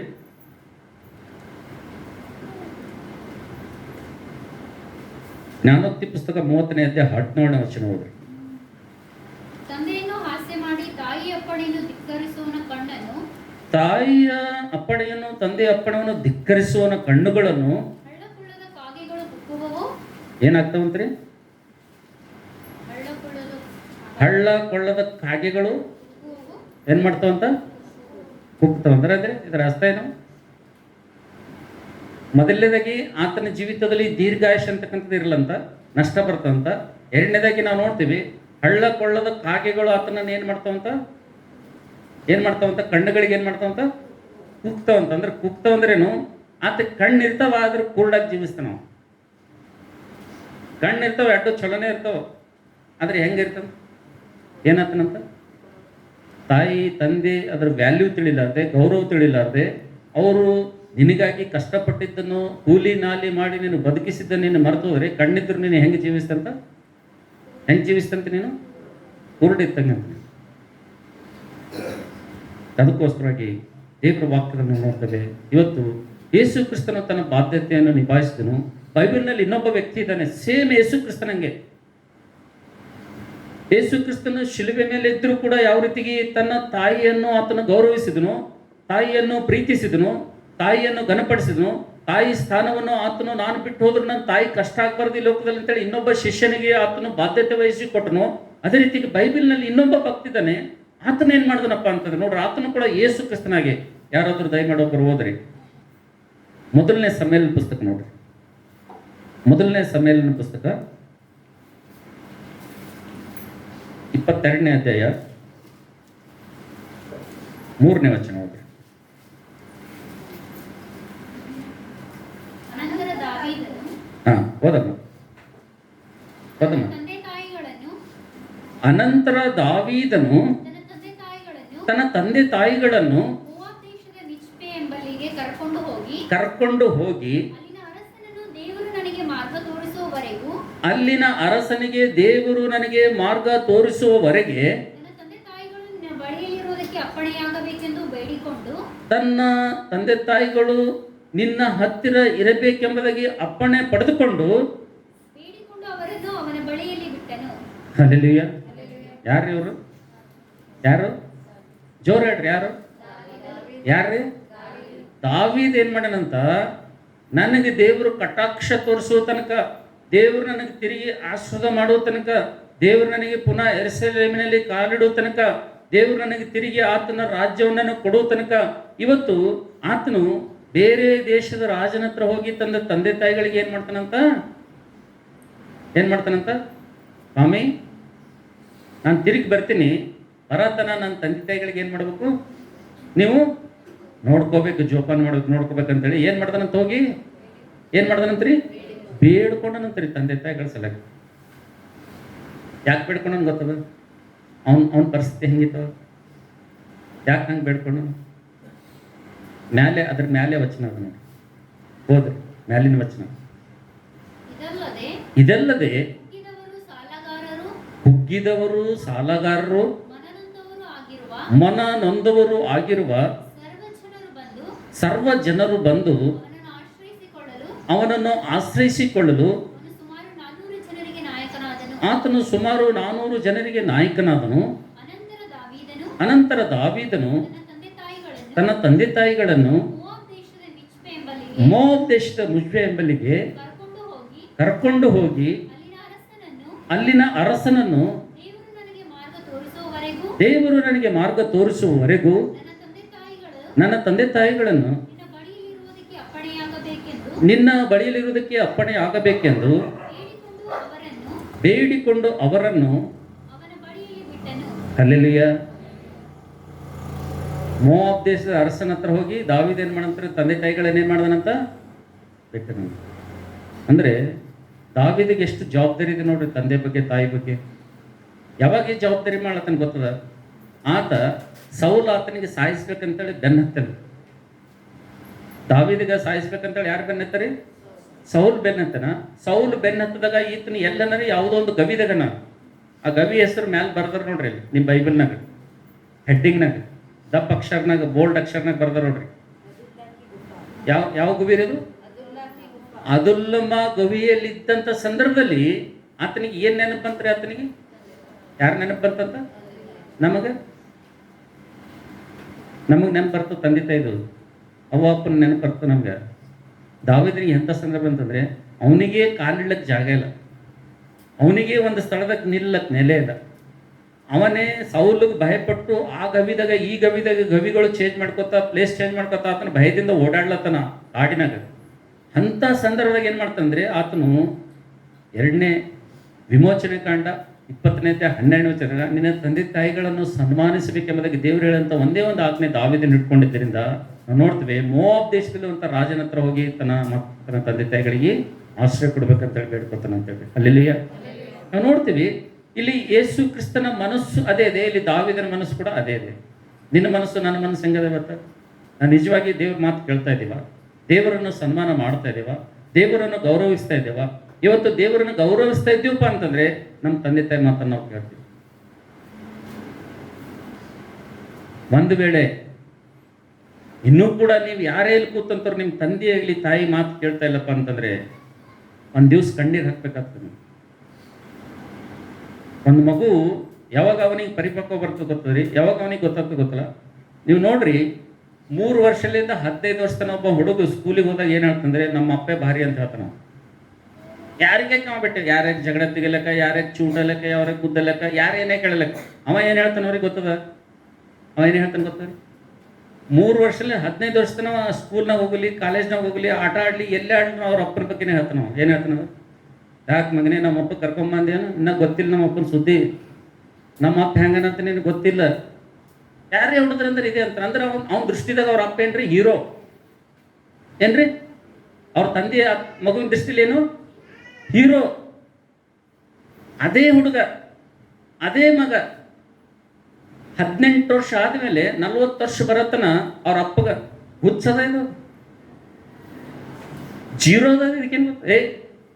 ನೀ ಏನೇ ಹೇಳ್ಬೇಡ ಮಮ್ಮಿ, ನೀ ಏನೇ ಹೇಳ್ಬೇಡ ಪಪ್ಪ, ನೀ ಹುಚ್ಚಿಗಿನ ಹಾಗೇನ? ಏನಾಗೇನವ ನೋಡ್ರಿ. ಅದೇ ಮಗ ಅವನಿಗೆ 15 ವರ್ಷ ತನ ಅವ್ರ ಅಪ್ಪ ಹೆಂಗಿತ್ತನವ? ಅವ್ರ ಅಪ್ಪ ಹೆಂಗಿತ್ತನು? ಹೀರೋ. ಯಾರ್ಯಾರು ಜಗಳ ತೆಗಿಲಕ್ಕ, ಯಾರ್ಯಾಕೆ ಅನ್ನಲಕ್ಕ, ಮಗನೇ ನಮ್ಮಪ್ಪ ಕರ್ಕೊಂಬಂದ್ರೆ ಆಯ್ತಂತ ಅಂದಿಸ್ತಾನೆ ಎಲ್ಲರಿಗೆ. ಅಂದ್ರೆ ಅವನ ದೃಷ್ಟಿಯಲ್ಲಿ ಅವ್ರ ಅಪ್ಪನಕಿನ ಯಾರೂ ದೊಡ್ಡವರಿಲ್ಲ, ನಮ್ಮ ಅಪ್ಪನೇ ದೊಡ್ಡವ ಅಂತ ಹೇಳ್ತಾನೆ ಹುಡುಗ. ಅವ್ನ ಮನಸ್ಸು ಹಂಗಿರ್ತದೆ, ಅಂದ್ರೆ ಅವ್ನ ಬುದ್ಧಿ ಹಂಗಿರ್ತದೆ. ಒಂದು ಹುಡುಗನ ಅವ 18 ವರ್ಷ ಆದಮೇಲೆ 40 ವರ್ಷ ಬರೋ ತನಕ ಅವ ಏನು ಮಾತಾಡ್ತಾನಂದ್ರೆ ಅದೇ ತಂದೆಗೆ ಏನಂತಾನಂದ್ರೆ ಏನಂತಂದ್ರೆ ಹುಚ್ಚ, ನಾನು ಏನೂ ಗೊತ್ತಿಲ್ಲ. ಏನು ಹೇಳ್ರಿ ನಿಮ್ಮ ಮನ್ಯಾಗ ಇವತ್ತಿನ ಪ್ರೆಸೆಂಟ್ ಸಂತತಿ ಹೆಂಗದಂದ್ರೆ ತಂದೆ ತಾಯಿ ಏನೇ ಕೇಳಲಕ್ಕ, ಯಾರೇ ಇರ್ಲಕ್ಕ, ಅವರು ಹುಡುಗಿಯರಾಗಲಿ ಹುಡುಗಾಗಲಿ, ಮಮ್ಮಿ ನಿಂಗೆ ಏನೂ ಗೊತ್ತಾಗಲ್ಲ ನೋಡ ಸುಮ್ಕೊಂಡು. ಇದೇ ವರ್ಡ್ ಮನ್ಯಾಗ್ರಿ. ಯಾವ ಮನ್ಯಾಗಾರ ಅವ್ರು ನೀವು ರಕ್ಷಣೆ ಹೊಂದಿದವ್ರ ಮನೆಗಾರ ಅವ್ರಿ, ರಕ್ಷಣೆ ಹೊಂದಿಲಾರದವ್ರ ಮನೆಗಾರ ಅವ್ರು. ಇದೇ ವರ್ಡ್ ಎಲ್ಲರೂ ಇದೆ ಅಂತಾರೆ. ಏನಂತಾರೆ ಅಂದ್ರೆ ನಿನಗೇನು ಗೊತ್ತಿಲ್ಲ, ಇದೇ ವರ್ಡ್ ಅಂತ. 40 ವರ್ಷ ಆಮೇಲೆ 40 ವರ್ಷ ತನ ಅವನಿಗೊಬ್ಬ ಮಗ ಹುಟ್ಟಿ, ಅವ 15 ವರ್ಷ ಆಗಿ ದಾಟಿ ಅವ 40 ವರ್ಷಕ್ಕೆ ಬರ್ತಾನೆ. ಇವನ ವಯಸ್ಸು 60 ವಯಸ್ಸಾಗಿರ್ತದೆ. ಅವನಿಗೊಬ್ಬ ಮಗ ಹುಟ್ಟಿ ಆ ಮಗ 18 ಮುಗಿದು 40 ತನ ಆ ಮಗ ಬಂದಾಗ ಆ ಮಗ ಏನು ಮಾಡ್ತಂದ್ರೆ ಹುಚ್ಚ, ಪಾಗಲ್, ಸುಮ್ಮನೆ ತಿಂದಲ್ಲಿ ಕೊಡ್ಬೇಕಿಲ್ಲ ಒಂದು ರೊಟ್ಟಿ. ಯಾಕೆ ಬದಿರ್ತಿ ಒಟ್ಟ ಒಟ್ಟ ಒಟ್ಟ ಕೇಳ್ತಿರ್ಬೇಕಿಲ್ಲ, ದಿನ ನಡೀತದೆ. ಯಾಕೆ ಬದಿರ್ತಿ? ಸುಮ್ಮೊಂದು ರೊಟ್ಟಿ ತಿಂದು ಮೂಲೆಗೆ ಕೊಡ್ಲಕ್ಕೆ ಬರಲ್ಲ. ಅವಾಗ ಈ ಹುಡುಗ 60 ವರ್ಷದ ಹುಡುಗ ಏನಂತಂದ್ರೆ, ನಮ್ಮ ಅಪ್ಪ ಹೆಂಗಿದ್ದನಪ್ಪ ಅಂತಂದ್ರೆ, ನಮ್ಮ ಅಪ್ಪ ಎಂಥವಿದ್ದನಪ್ಪ ಅಂತಂದ್ರೆ, ನಮ್ಮ ಅಪ್ಪನಂಗೆ ಪ್ರೀತಿ ಮಾಡೋರು ಈ ಲೋಕದಾಗ ಯಾರು ಇಲ್ಲ. ಯಾವಾಗ ನೆನಪು ಬರ್ತದೆ ಅವನಿಗೆ? ಯಾವಾಗ ತಿಳಿತ? ಅವ್ರ ಅಪ್ಪ ಮತ್ತೆ ತಿರುಗಿ ಹೀರೋ ಯಾವಾಗ ಆತನ ಅವನಿಗೆ? ಇವನಿಗೆ 60 ವರ್ಷ ಆದಾಗ ಅವನಿಗೆ ಅವಾಗ ಬುದ್ಧಿ ಬರ್ತದೆ. ಅಂದ್ರೆ 2 ಸ್ಟೇಜ್ ದಾಟಿ 3ನೇ ಸ್ಟೇಜಿಗೆ ಬಂದಾಗ ಅವ್ರ ಅಪ್ಪನ ವ್ಯಾಲ್ಯೂ ಅವನಿಗೆ ಗೊತ್ತಾಗ್ತದೆ. ಅವಾಗ ಅವ್ರ ಅಪ್ಪ ಇರಲ್ಲ, ಸಮಾಧಾನ ಇರ್ತಾನೆ ಅವಾಗ ಇವ ಅಂತ ನಮ್ಮ ಅಪ್ಪ ಇದ್ರು ಚಲೋ ಇತ್ತು, ನಮ್ಮ ಅವ್ವ ಇದ್ರು ಚಲೋ ಇತ್ತು, ನಮ್ಮ ಅವ್ವಗೆ ಹಿಂಗೆ ಮಾಡ್ತಿದ್ದ, ನಮ್ಮ ಅಪ್ಪಗೆ ಹಿಂಗೆ ಮಾಡ್ತಿದ್ದ, ನಮ್ಮ ಅವ್ವ ಅವಾಗ ಅಂತ ನಾವು. ಆದರೆ ಅವ ಕರೆಕ್ಟಾಗಿ ಬುದ್ಧಿ ಬಂದು ಅವ್ರ ಅವ್ವ ಅಪ್ಪಗೆ ಏನು ಮಾಡ್ಬೇಕಂತ ವಿಚಾರ ಮಾಡ್ತಾನೆ. ಅವಾಗ ಅವ್ರ ಅವ್ವ ಅಪ್ಪ ಅವನ ಹತ್ರ ಅದ್ರ ನೆನ್ಪಿಟ್ಕೊರಿ. ನಿಮ್ಮ ಅವ್ವ ನಿಮ್ಮ ಅಪ್ಪ ನಿಮ್ಮ ಹತ್ರ ಇದ್ರಂದ್ರೆ ಇದು ಕಳ್ಕೊಬೇಡ್ರಿ. ನೀವು ನಿಮ್ಮ ತಂದೆ ತಾಯಿ ನಿಮ್ಮ ಹತ್ರ ಇದ್ರಪ್ಪ ಅಂದರೆ ಈ ಅವಕಾಶ ಕಳ್ಕೊಬೇಡ್ರಿ. ಎಷ್ಟೋ ಜನ ರೀ ಇವತ್ತು, ಎಷ್ಟೋ ಜನ ಕರೋಡೋ ರೂಪಾಯಿ ಗಳಿಸ್ರಾದ್ರೆ ಅವ್ರ ಹತ್ರ ತಂದೆ ತಾಯಿ ಇಲ್ಲ. ಆದರೆ ನೀವು ಆ ಮೂರ್ಖ ಹುಡುಗನಂತೆ ನೀವು ಕೂಡ ಹಂಗೆ ಆಗ್ಲಕ್ಕೆ ಹೋಗ್ಬೇಡ್ರಿ. ಒಂದು ದಿವಸ ನಿಮಗೂ ಈ ಪರಿಸ್ಥಿತಿ ಬರ್ತದೆ. ನಿಮಗೆ ಬುದ್ಧಿ ಬರ್ತದೆ. ಯಾವಾಗ ಬುದ್ಧಿ ಬರ್ತದೆ? ನಿಮಗೊಬ್ಬ ಮಗ ಹುಟ್ಟಿ ಆ ಮಗನಿಗೆ ನೀವು ಬುದ್ಧಿ ಹೇಳಿದಾಗ, ಹಂಗಲ್ಲೋ ಮಗ, ಹಿಂಗಲ್ಲೋ ಮಗ, ಅದು ಮಾಡ್ಬಾರ್ದಪ್ಪ, ಇದು ಮಾಡ್ಬಾರ್ದಪ್ಪ, ಅಲ್ಲಿ ಹೋಗ್ಬಾರ್ದಪ್ಪ, ಇಲ್ಲಿ ಹೋಗ್ಬಾರ್ದಪ್ಪ ಅಂತೇಳಿ ನೀವು ಹೇಳೋ ಟೈಮ್ನಾಗ ಆ ಮಗ ನಿಮಗೆ ತಿರುಗಿ ಬೀಳ್ತಾನೆ ನೋಡ್ರಿ. ಖಂಡಿತ ತಿರುಗಿ ಬೀಳ್ತಾನವ. ನೀ ಎಷ್ಟೇ ಪ್ರಾರ್ಥನೆ ಮಾಡಿ ಖಂಡಿತ ನಿನ್ನೆ ತಿರುಗಿ ಬೀಳ್ತಾನ. ಯಾಕೆ ತಿರುಗಿ ಬೀಳ್ತಾನೆ ನಿನಗೆ ಗೊತ್ತಾಗ್ಬೇಕು. ರಿಯಲೈಸ್ ಆಗ್ತೇನೆ ನಿನಗೆ ಹುಟ್ಟಿಸಿದವ್ರ ಬೆಲೆ ಏನಂತೇಳಿ ನಿನಗೆ ಗೊತ್ತಾಗ್ಬೇಕು. ದೇವ್ರು ಭಾಳ ಒಳ್ಳೆ ದೇವ್ರನ್ನ.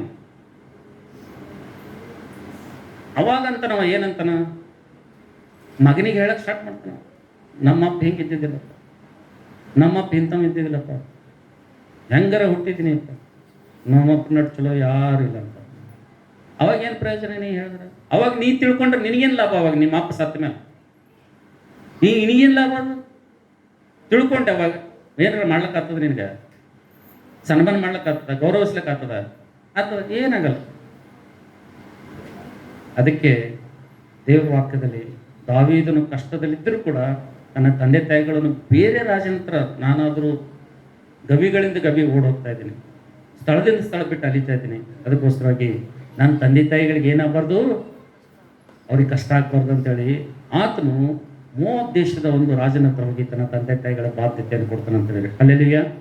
ಅದಕ್ಕೋಸ್ಕರವಾಗಿ ಪ್ರೀತಿಯ ದೇವ್ರ ಮಗನೇ, ಪ್ರೀತಿ ದೇವ್ರ ಮಗಳೇ, ಇವತ್ತು ನಿಮಗಿನ್ನೂ ತಂದೆ ತಾಯಿ ಜೀವಂತ ಇದ್ದಾರಪ್ಪ ಅಂತಂದ್ರೆ, ಒಂದು ವೇಳೆ ತಂದೆ ಇಲ್ಲ ತಾಯಿ ಒಂದು ವೇಳೆ ನೀವು ಜೀವಂತ ಇದ್ದಾರಪ್ಪ ಅಂತಂದ್ರೆ, ಅಥವಾ ತಂದೆ ಇದ್ದಾರಪ್ಪ ಅಂತಂದ್ರೆ, ದಯವಿಟ್ಟು ನಿಮ್ಮ ಸಿಕ್ಕಂಥ ಈ ಅವಕಾಶ ಕಳ್ಕೊಬೇಡ್ರಿ. ನೀವು ಒಂದು ವೇಳೆ ನೀವು ನೇರವಾಗಿ ತಾಯಿಯನ್ನು ದೂಷಿಸ್ತಾ ಇದ್ರಪ್ಪ ಅಂದ್ರೆ ನೀವು ಏನು ಮಾಡ್ದಂಗ್ರಿ? ನೀವು ಸೀದಾ ದೇವ್ರ ದೃಷ್ಟಿಗೆ ನೀವು ಪಾಪಿಗಳಾಗಿದ್ದಂಗೆ. ನೀವು ಎಷ್ಟೇ ಪ್ರಾರ್ಥನೆ ಮಾಡಿರಿ, ಎಷ್ಟೇ ಕಾಣಿಕೆ ಕೊಡ್ರಿ, ಎಷ್ಟೇ ಬೈಬಲ್ ಓದ್ರಿ, ಎಷ್ಟೇ ಸೇವೆ ಮಾಡಿರಿ, ನೇರವಾಗಿ ನೀವು ದೇವ್ರ ದೃಷ್ಟಿಯಲ್ಲಿ ಪಾಪಿಗಳು ನೀವು. ಅದಕ್ಕೋಸ್ಕರವಾಗಿ ದೇವರು ತಾಯಿಗೆ 2ನೇ ಸ್ಥಾನ ಕೊಟ್ಟಿದ್ದರಿಂದ 2ನೇ ಆಜ್ಞೆ ಏನ್ರಿ? 2ನೇ ಆಜ್ಞೆನು ಇನ್ನು ತಂದೆ ತಾಯಿಗಳನ್ನು ಏನು ಮಾಡ್ಬೇಕಂತ? ಸನ್ಮಾನಿಸಬೇಕಂತ. ದಯವಿಟ್ಟು ನಾವು ಇದನ್ನು ಮಾಡೋಣ. 3ನೇದಾಗಿ ಯಾರಾದರೂ ದಯಮಾಡಿ ಓದಿ ನಾವು ಪ್ರಾರ್ಥನೆ ಮಾಡೋಣ. 3ನೇದಾಗಿ ಯಾರನ್ನು ಸನ್ಮಾನಿಸಬೇಕು, ಯಾರನ್ನು ಗೌರವಿಸಬೇಕೆಂಬುದಾಗಿ ಇಬ್ರಿಯ ಪತ್ರಿಕೆ ಯಾರಾದರೂ ದಯವಿಟ್ಟು ಓದ್ರಿ. 13ನೇ ಅಧ್ಯಾಯ 17ನೇ ವಚನ ಓದ್ರಿ. ನಾವೆಲ್ಲರೂ ಪ್ರಾರ್ಥನೆ ಹೋಗಿ ಇಬ್ರಿಯ ಪತ್ರಿಕೆ 13ನೇ ಅಧ್ಯಾಯ 17ನೇ ವಚನ ದಯವಿಟ್ಟು ಯಾರಾದರೂ ಓದ್ರಿ. ನಿಮ್ಮ ಸಭಾಪಾಲಕರ ಮಾತನ್ನು ಕೇಳಿರಿ, ಅವರಿಗೆ ಅಧೀನರಾಗಿರಿ. ಅವರು ಲೆಕ್ಕ ಒಪ್ಪಿಸಬೇಕಾಗಿರುವ ನಿಮ್ಮ ಆತ್ಮಗಳನ್ನು. ಹಲ್ಲೆಲೂಯಾ. 3ನೇದಾಗಿ ಯಾರಿಗೆ ಸನ್ಮಾನ ಮಾಡ್ಬೇಕಂತ್ರಿ? ಯಾರಿಗ್ರಿ? ನಿಮ್ಮ ಸಭಾ ಪಾಲಕರನ್ನ ನೀವೇನು ಮಾಡಬೇಕು? ಸನ್ಮಾನಿಸಬೇಕು. ನಿಮಗೆ ಯಾರು ದೇವರ ವಾಕ್ಯವನ್ನು ಹೇಳ್ತಾರೋ, ನಿಮಗೆ ಯಾರು ಆತ್ಮೀಯ ಮಾರ್ಗದರ್ಶನ ಮಾಡ್ತಾರೋ, ನಿಮಗೆ ವಿಷಯದಲ್ಲಿ ಕಾಳಜಿ ವಹಿಸಿ ಪ್ರಾರ್ಥನೆ ಮಾಡಿ ದೇವರ ವಾಕ್ಯ ಅಂತಕ್ಕಂಥ ಆಹಾರ ನಿಮಗೆ ಕೊಟ್ಟು ನಿಮಗೆ ಪೋಷಣೆ ಮಾಡ್ತಾರೋ, ಬೆಳೆಸ್ತಾರೋ, ನಿಮ್ಮ ಕುರಿತು ಹಗಲು ರಾತ್ರಿ ಪ್ರಾರ್ಥನೆ ಮಾಡ್ತಾರೋ, ಅಂಥವ್ರನ್ನ ಏನು ಮಾಡ್ಬೇಕು? ನೀವು ಏನು ಮಾಡ್ಬೇಕ್ರಿ? ಸನ್ಮಾನಿಸ್ಬೇಕು. ಸನ್ಮಾನಿಸ್ಬೇಕಾದ್ರೆ ಹೂವಿನಾರ ತಂದು ಹಾಕ್ಬಾರ್ದ್ರಿ. ನಾ ಮೊದಲೇ ಹೇಳೀನಿ, ಮಾತು ಸನ್ಮಾನ ಅಂದ್ರೆ ಏನು? ಮಾತು ಕೇಳಿದ್ರೆ ಏನು ಮಾಡ್ದಂಗ್ರಿ? ಅದು ಸನ್ಮಾನ ಮಾಡೋದಂಗ. ಮತ್ತು ಭಾಳ ಮಂದಿ ಹಂಗೆ ತಿಳ್ಕೊಂಡ್ರೆ ಸಭಾಪಾಲಕರಿಗೆ ಈ ಮಾತು ಕೇಳಿ ಸನ್ಮಾನ ಮಾಡ್ಬೇಕಂದ್ರೆ ಹೂವಿನಾರ ಅಂತ ಭಾಳ ಮಂದಿ ಭಾಳ ಕಡೆ ಹಂಗೆ ಮಾಡ್ತಾರೆ. ಏನೇ ಚುಟ್ಕಿದ್ರೆ ಸಾಕು ಹೂವಿನಾರೇ ಒಯ್ತಾರೆ ಎಲ್ಲ ಕಡೆಗೆ. ಅದು ಅಲ್ಲ ನಿಜವಂತ ಸನ್ಮಾನ. ನಿಜವಂತ ಸನ್ಮಾನ ಏನ್ರಿ? ಇವತ್ತೊಬ್ಬ ಪಾಸ್ಟರ್ ಮಾತು ಹೇಳ್ತಾನಪ್ಪ ಅಂತಂದ್ರೆ ಪಟ್ಟ ಅಂತ ಏನು ಮಾಡ್ಬೇಕು ನಾವು? ಹೇಳಿ. ಅವಾಗಲೇ ನಿನ್ನ ಸಭಾ ಪಾಲಕನೇ ಗೌರವಿಸ್ತಾ ಇದ್ದೆ ಅಂತ ಅರ್ಥ. ಒಂದು ದುಃಖದ ಸಂಗತಿ ಏನಪ್ಪಾ ಅಂತಂದ್ರೆ, ಈ ಸಣ್ಣ ಸಭೆಯಲ್ಲೇ ನಾನು ಗಮನಿಸ್ತೀನಿ, ಎಷ್ಟು ಘನಪಡಿಸೋರಿದ್ದಾರೋ, ಎಷ್ಟು ಸನ್ಮಾನಿಸೋದ್ರೆ ಅಷ್ಟು ಅಲಕ್ಷ್ಯ ಮಾಡೋರ್ನು ಕೂಡ ಇಲ್ಲ. ಎಷ್ಟು ದೇವರ ಸೇವಕರನ್ನು ಗೌರವಿಸ್ತಾರ, ಎಷ್ಟು ದೇವರ ಸೇವಕರನ್ನು ಅವರು ಸನ್ಮಾನ ಮಾಡ್ತಾರ, ಅಷ್ಟೇ ಹಿಂಗೆ ಒಂಥರ ನೋಡೋರ್ನು ಹೊರ ಈ ಗುಂಪಿನಾಗ. ಕೆಲವೊಬ್ಬರಿಗೆ ಹೆಂಗದಂದ್ರೆ ಸಭಾ ಪಾಲಕರು ಸೇವಕರಂತೆ ಅವ್ರ ದೃಷ್ಟಿಯಾಗಿಲ್ಲ, ಬಟ್ ಅವ್ರ ದೃಷ್ಟಿದಾಗಿಲ್ಲ. ಅವ್ರು ಹೆಂಗೆ ವಾಕ್ಯ ಕೇಳೋರು, ಹೆಂಗೆ ರಕ್ಷಣೆ ಹೊಂದಾರೋ, ಹೆಂಗೆ ಬೆಳೆದಾರೋ ಅದು ನನಗೆ ಗೊತ್ತಾಗಲ್ಲ. ಯಾಕಂದ್ರೆ ಸೇವಕರಂದ್ರೆ ಗೌರವನೇ ಇಲ್ಲ, ಸೇವಕರಂದ್ರೆ ಮರ್ಯಾದೆನೇ ಇಲ್ಲ, ಒಂದು ರೆಸ್ಪೆಕ್ಟ್ ಇಲ್ಲ. ಹೆಂಗೆ ಜೀವನ ಮಾಡ್ತಾರಪ್ಪ ನನಗಂತೂ ಗೊತ್ತಿಲ್ಲ. ಆದ್ರೆ ದೇವ್ರು ಏನು ಹೇಳ್ತಾನೆ, ಮೂರನೇದಾಗಿ ಯಾರಿಗೆ ಸನ್ಮಾನ ಮಾಡ್ಬೇಕಂತ, ಯಾಕೆ ಅವ್ರಿಗೆ ಸನ್ಮಾನ ಮಾಡ್ಬೇಕಂತ ಕೆಳಗೆ ಏನು ಬರ್ತದೆ, ಯಾಕೆ ಸನ್ಮಾನ ಮಾಡ್ಬೇಕಂತ, ಯಾಕೆ ಅವ್ರಿಗೆ ಗೌರವಿಸ್ಬೇಕಂತ, ಯಾಕೆ ಗೌರವಿಸ್ಬೇಕಂತ, ಅವರು ನಿಮ್ಮ ಆತ್ಮಗಳ ಲೆಕ್ಕ ಏನು ಮಾಡ್ಬೇಕಂತ ಯಾರಿಗೆ ಒಪ್ಸೋರು ಅಂತವ್ರು, ದೇವ್ರಿಗೆ ಒಪ್ಸೋರು. ನಿನ್ನ ಆತ್ಮದ ಲೆಕ್ಕ ದೇವರಿಗೆ ನಾ ಕೊಡ್ಬೇಕನ್ನೋ ಭಯ ಇದ್ದರೆ ನಾವು ನಿನ್ನ ಸಲಗ ಆತನ ಹಗಲು ರಾತ್ರಿ ಪ್ರಾರ್ಥನೆ ಮಾಡ್ತಾನೆ. ನಿನ್ನ ಬಾಧ್ಯತೆ ಏನು? ಕೆಲವೊಬ್ಬರಿಗೆ ನೋಡ್ತೀನ, ಎಲ್ಲಾದರೂ ಊರ್ಲಿಂದ ಬಂದ್ರಪ್ಪ ಅಂತಂದ್ರೆ, ಇಲ್ಲಿ ಬಂದ್ರಪ್ಪ ಅಂತಂದ್ರೆ ದೇವ್ರ ಸನ್ನಿಧಿಗೆ ಬಂದು, ದೇವ್ರ ಮಂದಿರಕ್ಕೆ ಬಂದು ಭೇಟಿಯಾಗಿ ಮಾತಾಡಿ ಅವ್ರ ಕಷ್ಟ ಸುಖ ಹೇಳ್ಕೊಂಡು ಪ್ರಾರ್ಥನೆ ಮಾಡಿಸ್ಕೊಳತನ ತಿರುಗಿ ಅವ್ರು ಹೊಳ್ಳಿ ಊರಿಗೆ ಹೋಗಲ್ರಿ ಅವ್ರು. ಕೆಲವೊಂದ್ಸಲ ಸಭೆ ಬಿಟ್ಟು ಹೋಗ್ತಾರ, ಕೆಲವೊಂದ್ಸಲ ಕುಟುಂಬ ಬಿಟ್ಟು ದೂರ ದೂರ ಊರುಗಳಿಗೆ ಹೋಗ್ತಾರ. ಹೋಗೋ ಸಂದರ್ಭದಲ್ಲಿ ಅಥವಾ ಬೇರೆ ಪ್ರಾಂತದಲ್ಲಿ ಬಂದಂಥ ಸಂದರ್ಭದಲ್ಲಿ ಕೆಲವೊಬ್ರು ಮೈಂಡ್ ಹೆಂಗಿರ್ತಪ್ಪ ಅಂತಂದ್ರೆ, ಇದು ನಾನು ಪೋಷಣೆ ಹೊಂದಿದಂಥ ಸಭೆ, ಇದು ನಾನು ರಕ್ಷಣೆ ಹೊಂದಿದಂಥ ಸಭೆ, ಇಲ್ಲಿ ನಾನು ನನ್ನ ಮಾತುಗಳು ಹೆಂಗಾಡಬೇಕು, ನನ್ನ ನೋಟ ಹೆಂಗಿರ್ಬೇಕು, ನನ್ನ ಮಾತು ಹೆಂಗಿರ್ಬೇಕು, ನಡವಳಿ ಹೆಂಗಿರ್ಬೇಕು ಅಂತೇಳಿ ಇದು ಕಲಿಸಿದಂಥ ಸಭೆ, ಇದು ತಾಯಿ ಸಭೆ ಇದು ಅಂತೇಳಿ ಈ ಅವಗಾಹನೆ ಅವ್ರಿಗೆ ಇಟ್ಕೊಂಡು ಅವರು ಈ ಊರಿಗೆ ಬಂದ್ರೆ ಅಂತೇಳಿ ಫಸ್ಟ್ ಬಂದು ಇಲ್ಲಿ ಬಂದು ಪ್ರಾರ್ಥನೆ ಮಾಡಿ ದೇವರ ಸೇವಕರಿಗೆ ಭೇಟಿಯಾಗಿ ಪ್ರಾರ್ಥನೆ ಮಾಡಿಸ್ಕೊಂಡು ಮತ್ತು ಹೋಗೋ ಟೈಮ್ನಾಗ ಪ್ರಾರ್ಥನೆ ಮಾಡಿಸ್ಕೊಲಾರ್ದೆ ಹೋಗಲ್ಲ ಅವರು. ಕೆಲವೊಬ್ಬರು ಹೆಂಗಾರ ಅಂತಂದ್ರೆ ಟೋಟಲ್ ಅವ್ರು ಬಂದಿದ್ದೂ ಗೊತ್ತಾಗಲ್ಲ. ನಾವು ಅವ್ರ ಸಲಗಿ ಪ್ರತಿದಿನ ಪ್ರಾರ್ಥನೆ ಮಾಡ್ತೀವಿ, ತಪ್ಪಲಾರ್ದಂಗೆ ಪ್ರಾರ್ಥನೆ ಮಾಡ್ತೀವಿ. ಅವ್ರ ಯೋಗಕ್ಷೇಮಕ್ಕಾಗಿ, ಅವ್ರ ಆರೋಗ್ಯಕ್ಕಾಗಿ, ಅವ್ರ ಕುಟುಂಬಕ್ಕಾಗಿ, ಅವ್ರ ಆತ್ಮೀಯ ಅಭಿವೃದ್ಧಿಗಾಗಿ ಎಲ್ಲದಕ್ಕಾಗಿ ಪ್ರಾರ್ಥನೆ ಮಾಡ್ತೀವಿ. ನಮ್ಮ ಕೆಲಸನೇ ಪ್ರಾರ್ಥನೆ ಮಾಡೋದ, ನಮ್ಮ ಕೆಲಸನೇ ಅವರಿಗೋಸ್ಕರಾಗಿ ಕಣ್ಣೀರು ಸುರಿಸೋದ. ಆದ್ರೆ ಕೆಲವ್ರು ಹೆಂಗೆ ಮಾಡ್ತಾರೆ ಅಂದರೆ ಊರ್ಲಿಂದ ಬರ್ತಾರ, ಬಂದ್ರಪ್ಲೆ ಏನು ಮಾಡ್ತಾರೆ, ಕನಿಷ್ಠ ಇದು ನನ್ನ ತಾಯಿ ಸಭೆ ಅದ, ಇಲ್ಲೊಬ್ಬರು ಪಾಸ್ಟರ್ ನನಗೆ ದೇವ್ರ ವಾಕ್ಯ ಬೆಳೆಸಿದಂಥವ್ರ ಇಲ್ಲಿ, ನಾ ಅಲ್ಲಿ ಹೋಗ್ಬೇಕು, ಅವರಿಂದ ಪ್ರಾರ್ಥನೆ ಮಾಡಿಸ್ಕೊಂಡು ಹೋಗ್ಬೇಕು, ನಾನು ಮನಸ್ಸನ್ನು ಬರೋದು ಅಂಥ ಟೈಮ್ನಾಗ ನಮಗೇನಾಗ್ತದೆ ಗೊತ್ತದ್ರಿ, ಭಾಳ ದುಃಖ ಆಗ್ತದೆ ನಮಗೆ. ಇಲ್ಲೇ ಬಂದು ನಮ್ಮ ಹತ್ರ ಮಾತಾಡಂಗಿಲ್ಲ, ಇಲ್ಲೇ ಬಂದು ಒಂದು ಪ್ರಾರ್ಥನೆ ಮಾಡಿಸ್ಕೊಂಡು ಹೋಗಲ್ಲ ಅಂತಂದ್ರೆ ಒಬ್ಬ ಹೆತ್ತಂತ ತಂದೆಗೆ ಎಷ್ಟು ನೋವಾಗ್ತದ್ರಿ, ಎಷ್ಟು ನೋವಾಗ್ತದೆ. ಅವರು ಎಲ್ಲೋ ದೂರ ಇದ್ರು ಅಲ್ಲಿ ಬಂದು ಆ ಕಡೆ ಹೋಗ್ಯಾರ ಅಂದ್ರೆ ನಾವು ನೋಡಿರಲ್ಲದು, ನಮ್ಗೆ ಗೊತ್ತವ್ರು ಇಲ್ಲದ, ನಮ್ಮ ಮನಸ್ಸಿನಾಗೂ ಇರಲ್ಲದು. ಆದ್ರೆ ಇಲ್ಲೇ ಬಂದು ನಮ್ಮ ಹತ್ರ ಬಂದು ಇಲ್ಲಿ ನಮ್ಮ ಹತ್ರ ಬರಲಾದೆ ಪ್ರಾರ್ಥನೆ ಮಾಡಿಸ್ಕೊಳ್ಳೋದು ಹೋಗ್ತಾರಂದ್ರೆ ಅವ್ರ ಸಭೆ ಬಗ್ಗೆ ಕಾಳಜಿ ಅದ, ದೇವರ ಸೇವಕನ ಬಗ್ಗೆ ಅವರಿಗೆ ಗೌರವ ಅದ ಇಲ್ಲ. ಅದಕ್ಕೆ ನಾವು ನೋಡ್ತಿದ್ದೀವಿ ಇಬ್ರಿಯ ಪತ್ರಿಕೆ 13ನೇ ಅಧ್ಯಾಯ 17ನೇ ವಚನದಲ್ಲಿ ಏನಂತನ, ನಿಮ್ಮ ಸಭಾ ನಾಯಕರ ಮಾತನ್ನು ನೀವು ಕೇಳ್ರಿ, ನಿಮ್ಮ ಸಭಾ ಪಾಲಕರನ್ನು ಗೌರವಿಸ್ರಿ. ಯಾಕೆ ಅವ್ರಿಗೆ ಗೌರವಿಸ್ಬೇಕಪ್ಪ ಅಂತಂದ್ರೆ, ಅವರು ನಿಮ್ಮ ಆತ್ಮದ ಲೆಕ್ಕ ಕೊಡೋರು. ನನ್ನ ಹತ್ರ ನಿಮಗೆ ಕೇಳಲ್ಲ, ನಾ ಯಾರಿಗೆ ಕೇಳ್ತೀನಿ ಲೆಕ್ಕ? ನಿಂಗೆ ಎಲ್ಲಿ ಯಾವ ಸಭೆಯಲ್ಲಿ ರಕ್ಷಣೆ ಸಿಗ್ತದೆ, ಯಾವ ಸಭೆದಾಗ ನೀನು ಬೆಳೆದಿದ್ದಿ, ಯಾವ ಸಭೆದಾಗ ಹುಟ್ಟಿದಿ, ಆ ಹಿಂಡುಗಳ ಕುರಿತು, ಆ ವಿಷಯದ ಕುರಿತು ನೀ ಏನು ಮಾಡಿದಪ್ಪ ಅಂತೇಳಿ ನಾ ಅವನಿಗೆ ಲೆಕ್ಕ ಕೇಳ್ತೀನಿ ಅಂತಂತೇವ್ರು, ನಮ್ಗೆ ಲೆಕ್ಕ ಕೇಳ್ತಂತೇವ್ರು. ಆ ಅಂಜಿಕೆ ನಮ್ಗೆ ಇರ್ತದೆ. ಅದರಿಂದಲೇ ಯಾರು ಕೇರ್ ಮಾಡಿದ್ರೇನು, ಯಾರು ಕೇರ್ ಮಾಡಲಿಲ್ಲ, ಯಾರು ಸನ್ಮಾನ ಮಾಡಿದ್ರೆ, ಯಾರು ಸನ್ಮಾನ ಮಾಡಲಿ ಅಂದ್ರೆ ನಮಗೆ ಭಯ ಯಾರ್ದು? ನಮಗೆ ಯಾರು ಭಯ? ನಮ್ಗೆ ದೇವ್ರ ಭಯ. ಯಾಕಂದ್ರೆ ದೇವ್ರ ಒಂದೇಶ್ ಕೇಳ್ತಾರಲ್ಲ, ಮಗನೇ ಇಷ್ಟು ಆತ್ಮಗಳು ನಾನು ಕಳಿಸಿದ್ದ, ಇಷ್ಟು ಜನರಿಗೆ ನಾನು ಕಳಿಸಿದ್ದ, ಇಷ್ಟು ಯೌನಸ್ಥರು ನಾನು ಕಳಿಸಿದ್ದ, ಇಷ್ಟು ಮಕ್ಕಳು ನಾನು ಕಳಿಸಿದ್ದ, ಅವ್ರ ಬಗ್ಗೆ ನೀನು ಎಷ್ಟು ಪ್ರಾರ್ಥನೆ ಮಾಡಿದಪ್ಪ, ಎಷ್ಟು ಕಾಳಜಿ ವಹಿಸಿದಪ್ಪ ಅಂದ್ರೆ ದೇವ್ರ ಮುಂದೆ ಏನು ಹೇಳಿ ಲೆಕ್ಕ ನಾನು ಕೊಡ್ಬೇಕಲ್ಲ. ಅದಕ್ಕೆ ನಮಗೇನಿರ್ತದೆ? ದೇವ್ರ ಭಯ ಇರ್ತದೆ. ಅದಕ್ಕೆ ನಾವೇನು ಮಾಡ್ತೀವಿ, ರಾತ್ರಿ ಹಗಲ ಏನು ಮಾಡ್ತೀವಿ ಅಂದರೆ ದೇವ ಜನರಿಗೋಸ್ಕರ ನಾವು ಪ್ರಾರ್ಥನೆ ಮಾಡ್ತೀವಿ. ಆದರೆ ಇದೇ ಮನಸ್ಥಿತಿ ಯಾರಲ್ಲಿರ್ಬೇಕ್ರಿ? ಸಭೆಯಲ್ಲಿರುವಂಥ ಪ್ರತಿಯೊಬ್ಬರಲ್ಲಿ ಈ ಮನಸ್ಥಿತಿ ಇರಬೇಕು. ಆವಾಗಲೇ ನಾವು ನೋಡ್ತೀವಿ ದೇವರ ಆಜ್ಞೆಗಳನ್ನು ಕೈಕೊಂಡು ಜೀವಿಸಿದಂತೆ ನಮ್ಮ ಜೀವಿತ ಆಗಿರ್ತೀವಿ. ಹಲ್ಲೆಲೂಯಾ. ಮೂರು ವಿಷಯಗಳು ಹೇಳಿ ನಾವು. ಮೊದಲನೇದಾಗ ಯಾರಿಗೆ ಸನ್ಮಾನ ಮಾಡ್ಬೇಕ್ರಿ? ದೇವರಿಗೆ ಸನ್ಮಾನ. ಎರಡನೇದಾಗ ಯಾರಿಗೆ ಸನ್ಮಾನ ಮಾಡಬೇಕು? ತಂದೆ ತಾಯಿಗೆ ಸನ್ಮಾನ. ಮೂರನೇದಾಗ ಯಾರಿಗೆ ಸನ್ಮಾನ ಮಾಡಬೇಕು?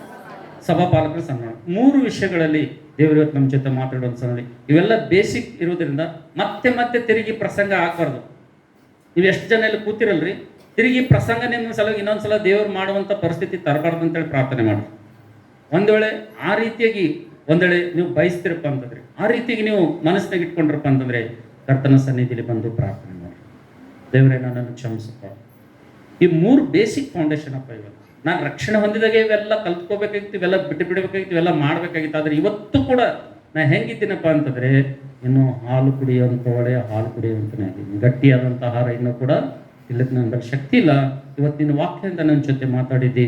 ದೇವರೇ ನನ್ನನ್ನು ಏನು ಮಾಡು, ಕ್ಷಮಿಸಪ್ಪ. ದೇವರು ನಿನ್ನನ್ನು ಸನ್ಮಾನಿಸುವಂಥ ವಿಷಯದಲ್ಲಿ ನಾನು ತಪ್ಪೋಗಿದ್ದೇನೆ. ತಂದೆ ತಾಯಿಗಳ ಸನ್ಮಾನಿಸುವ ವಿಷಯದಲ್ಲಿ ನಾನು ತಪ್ಪೋಗಿದ್ದೇನೆ.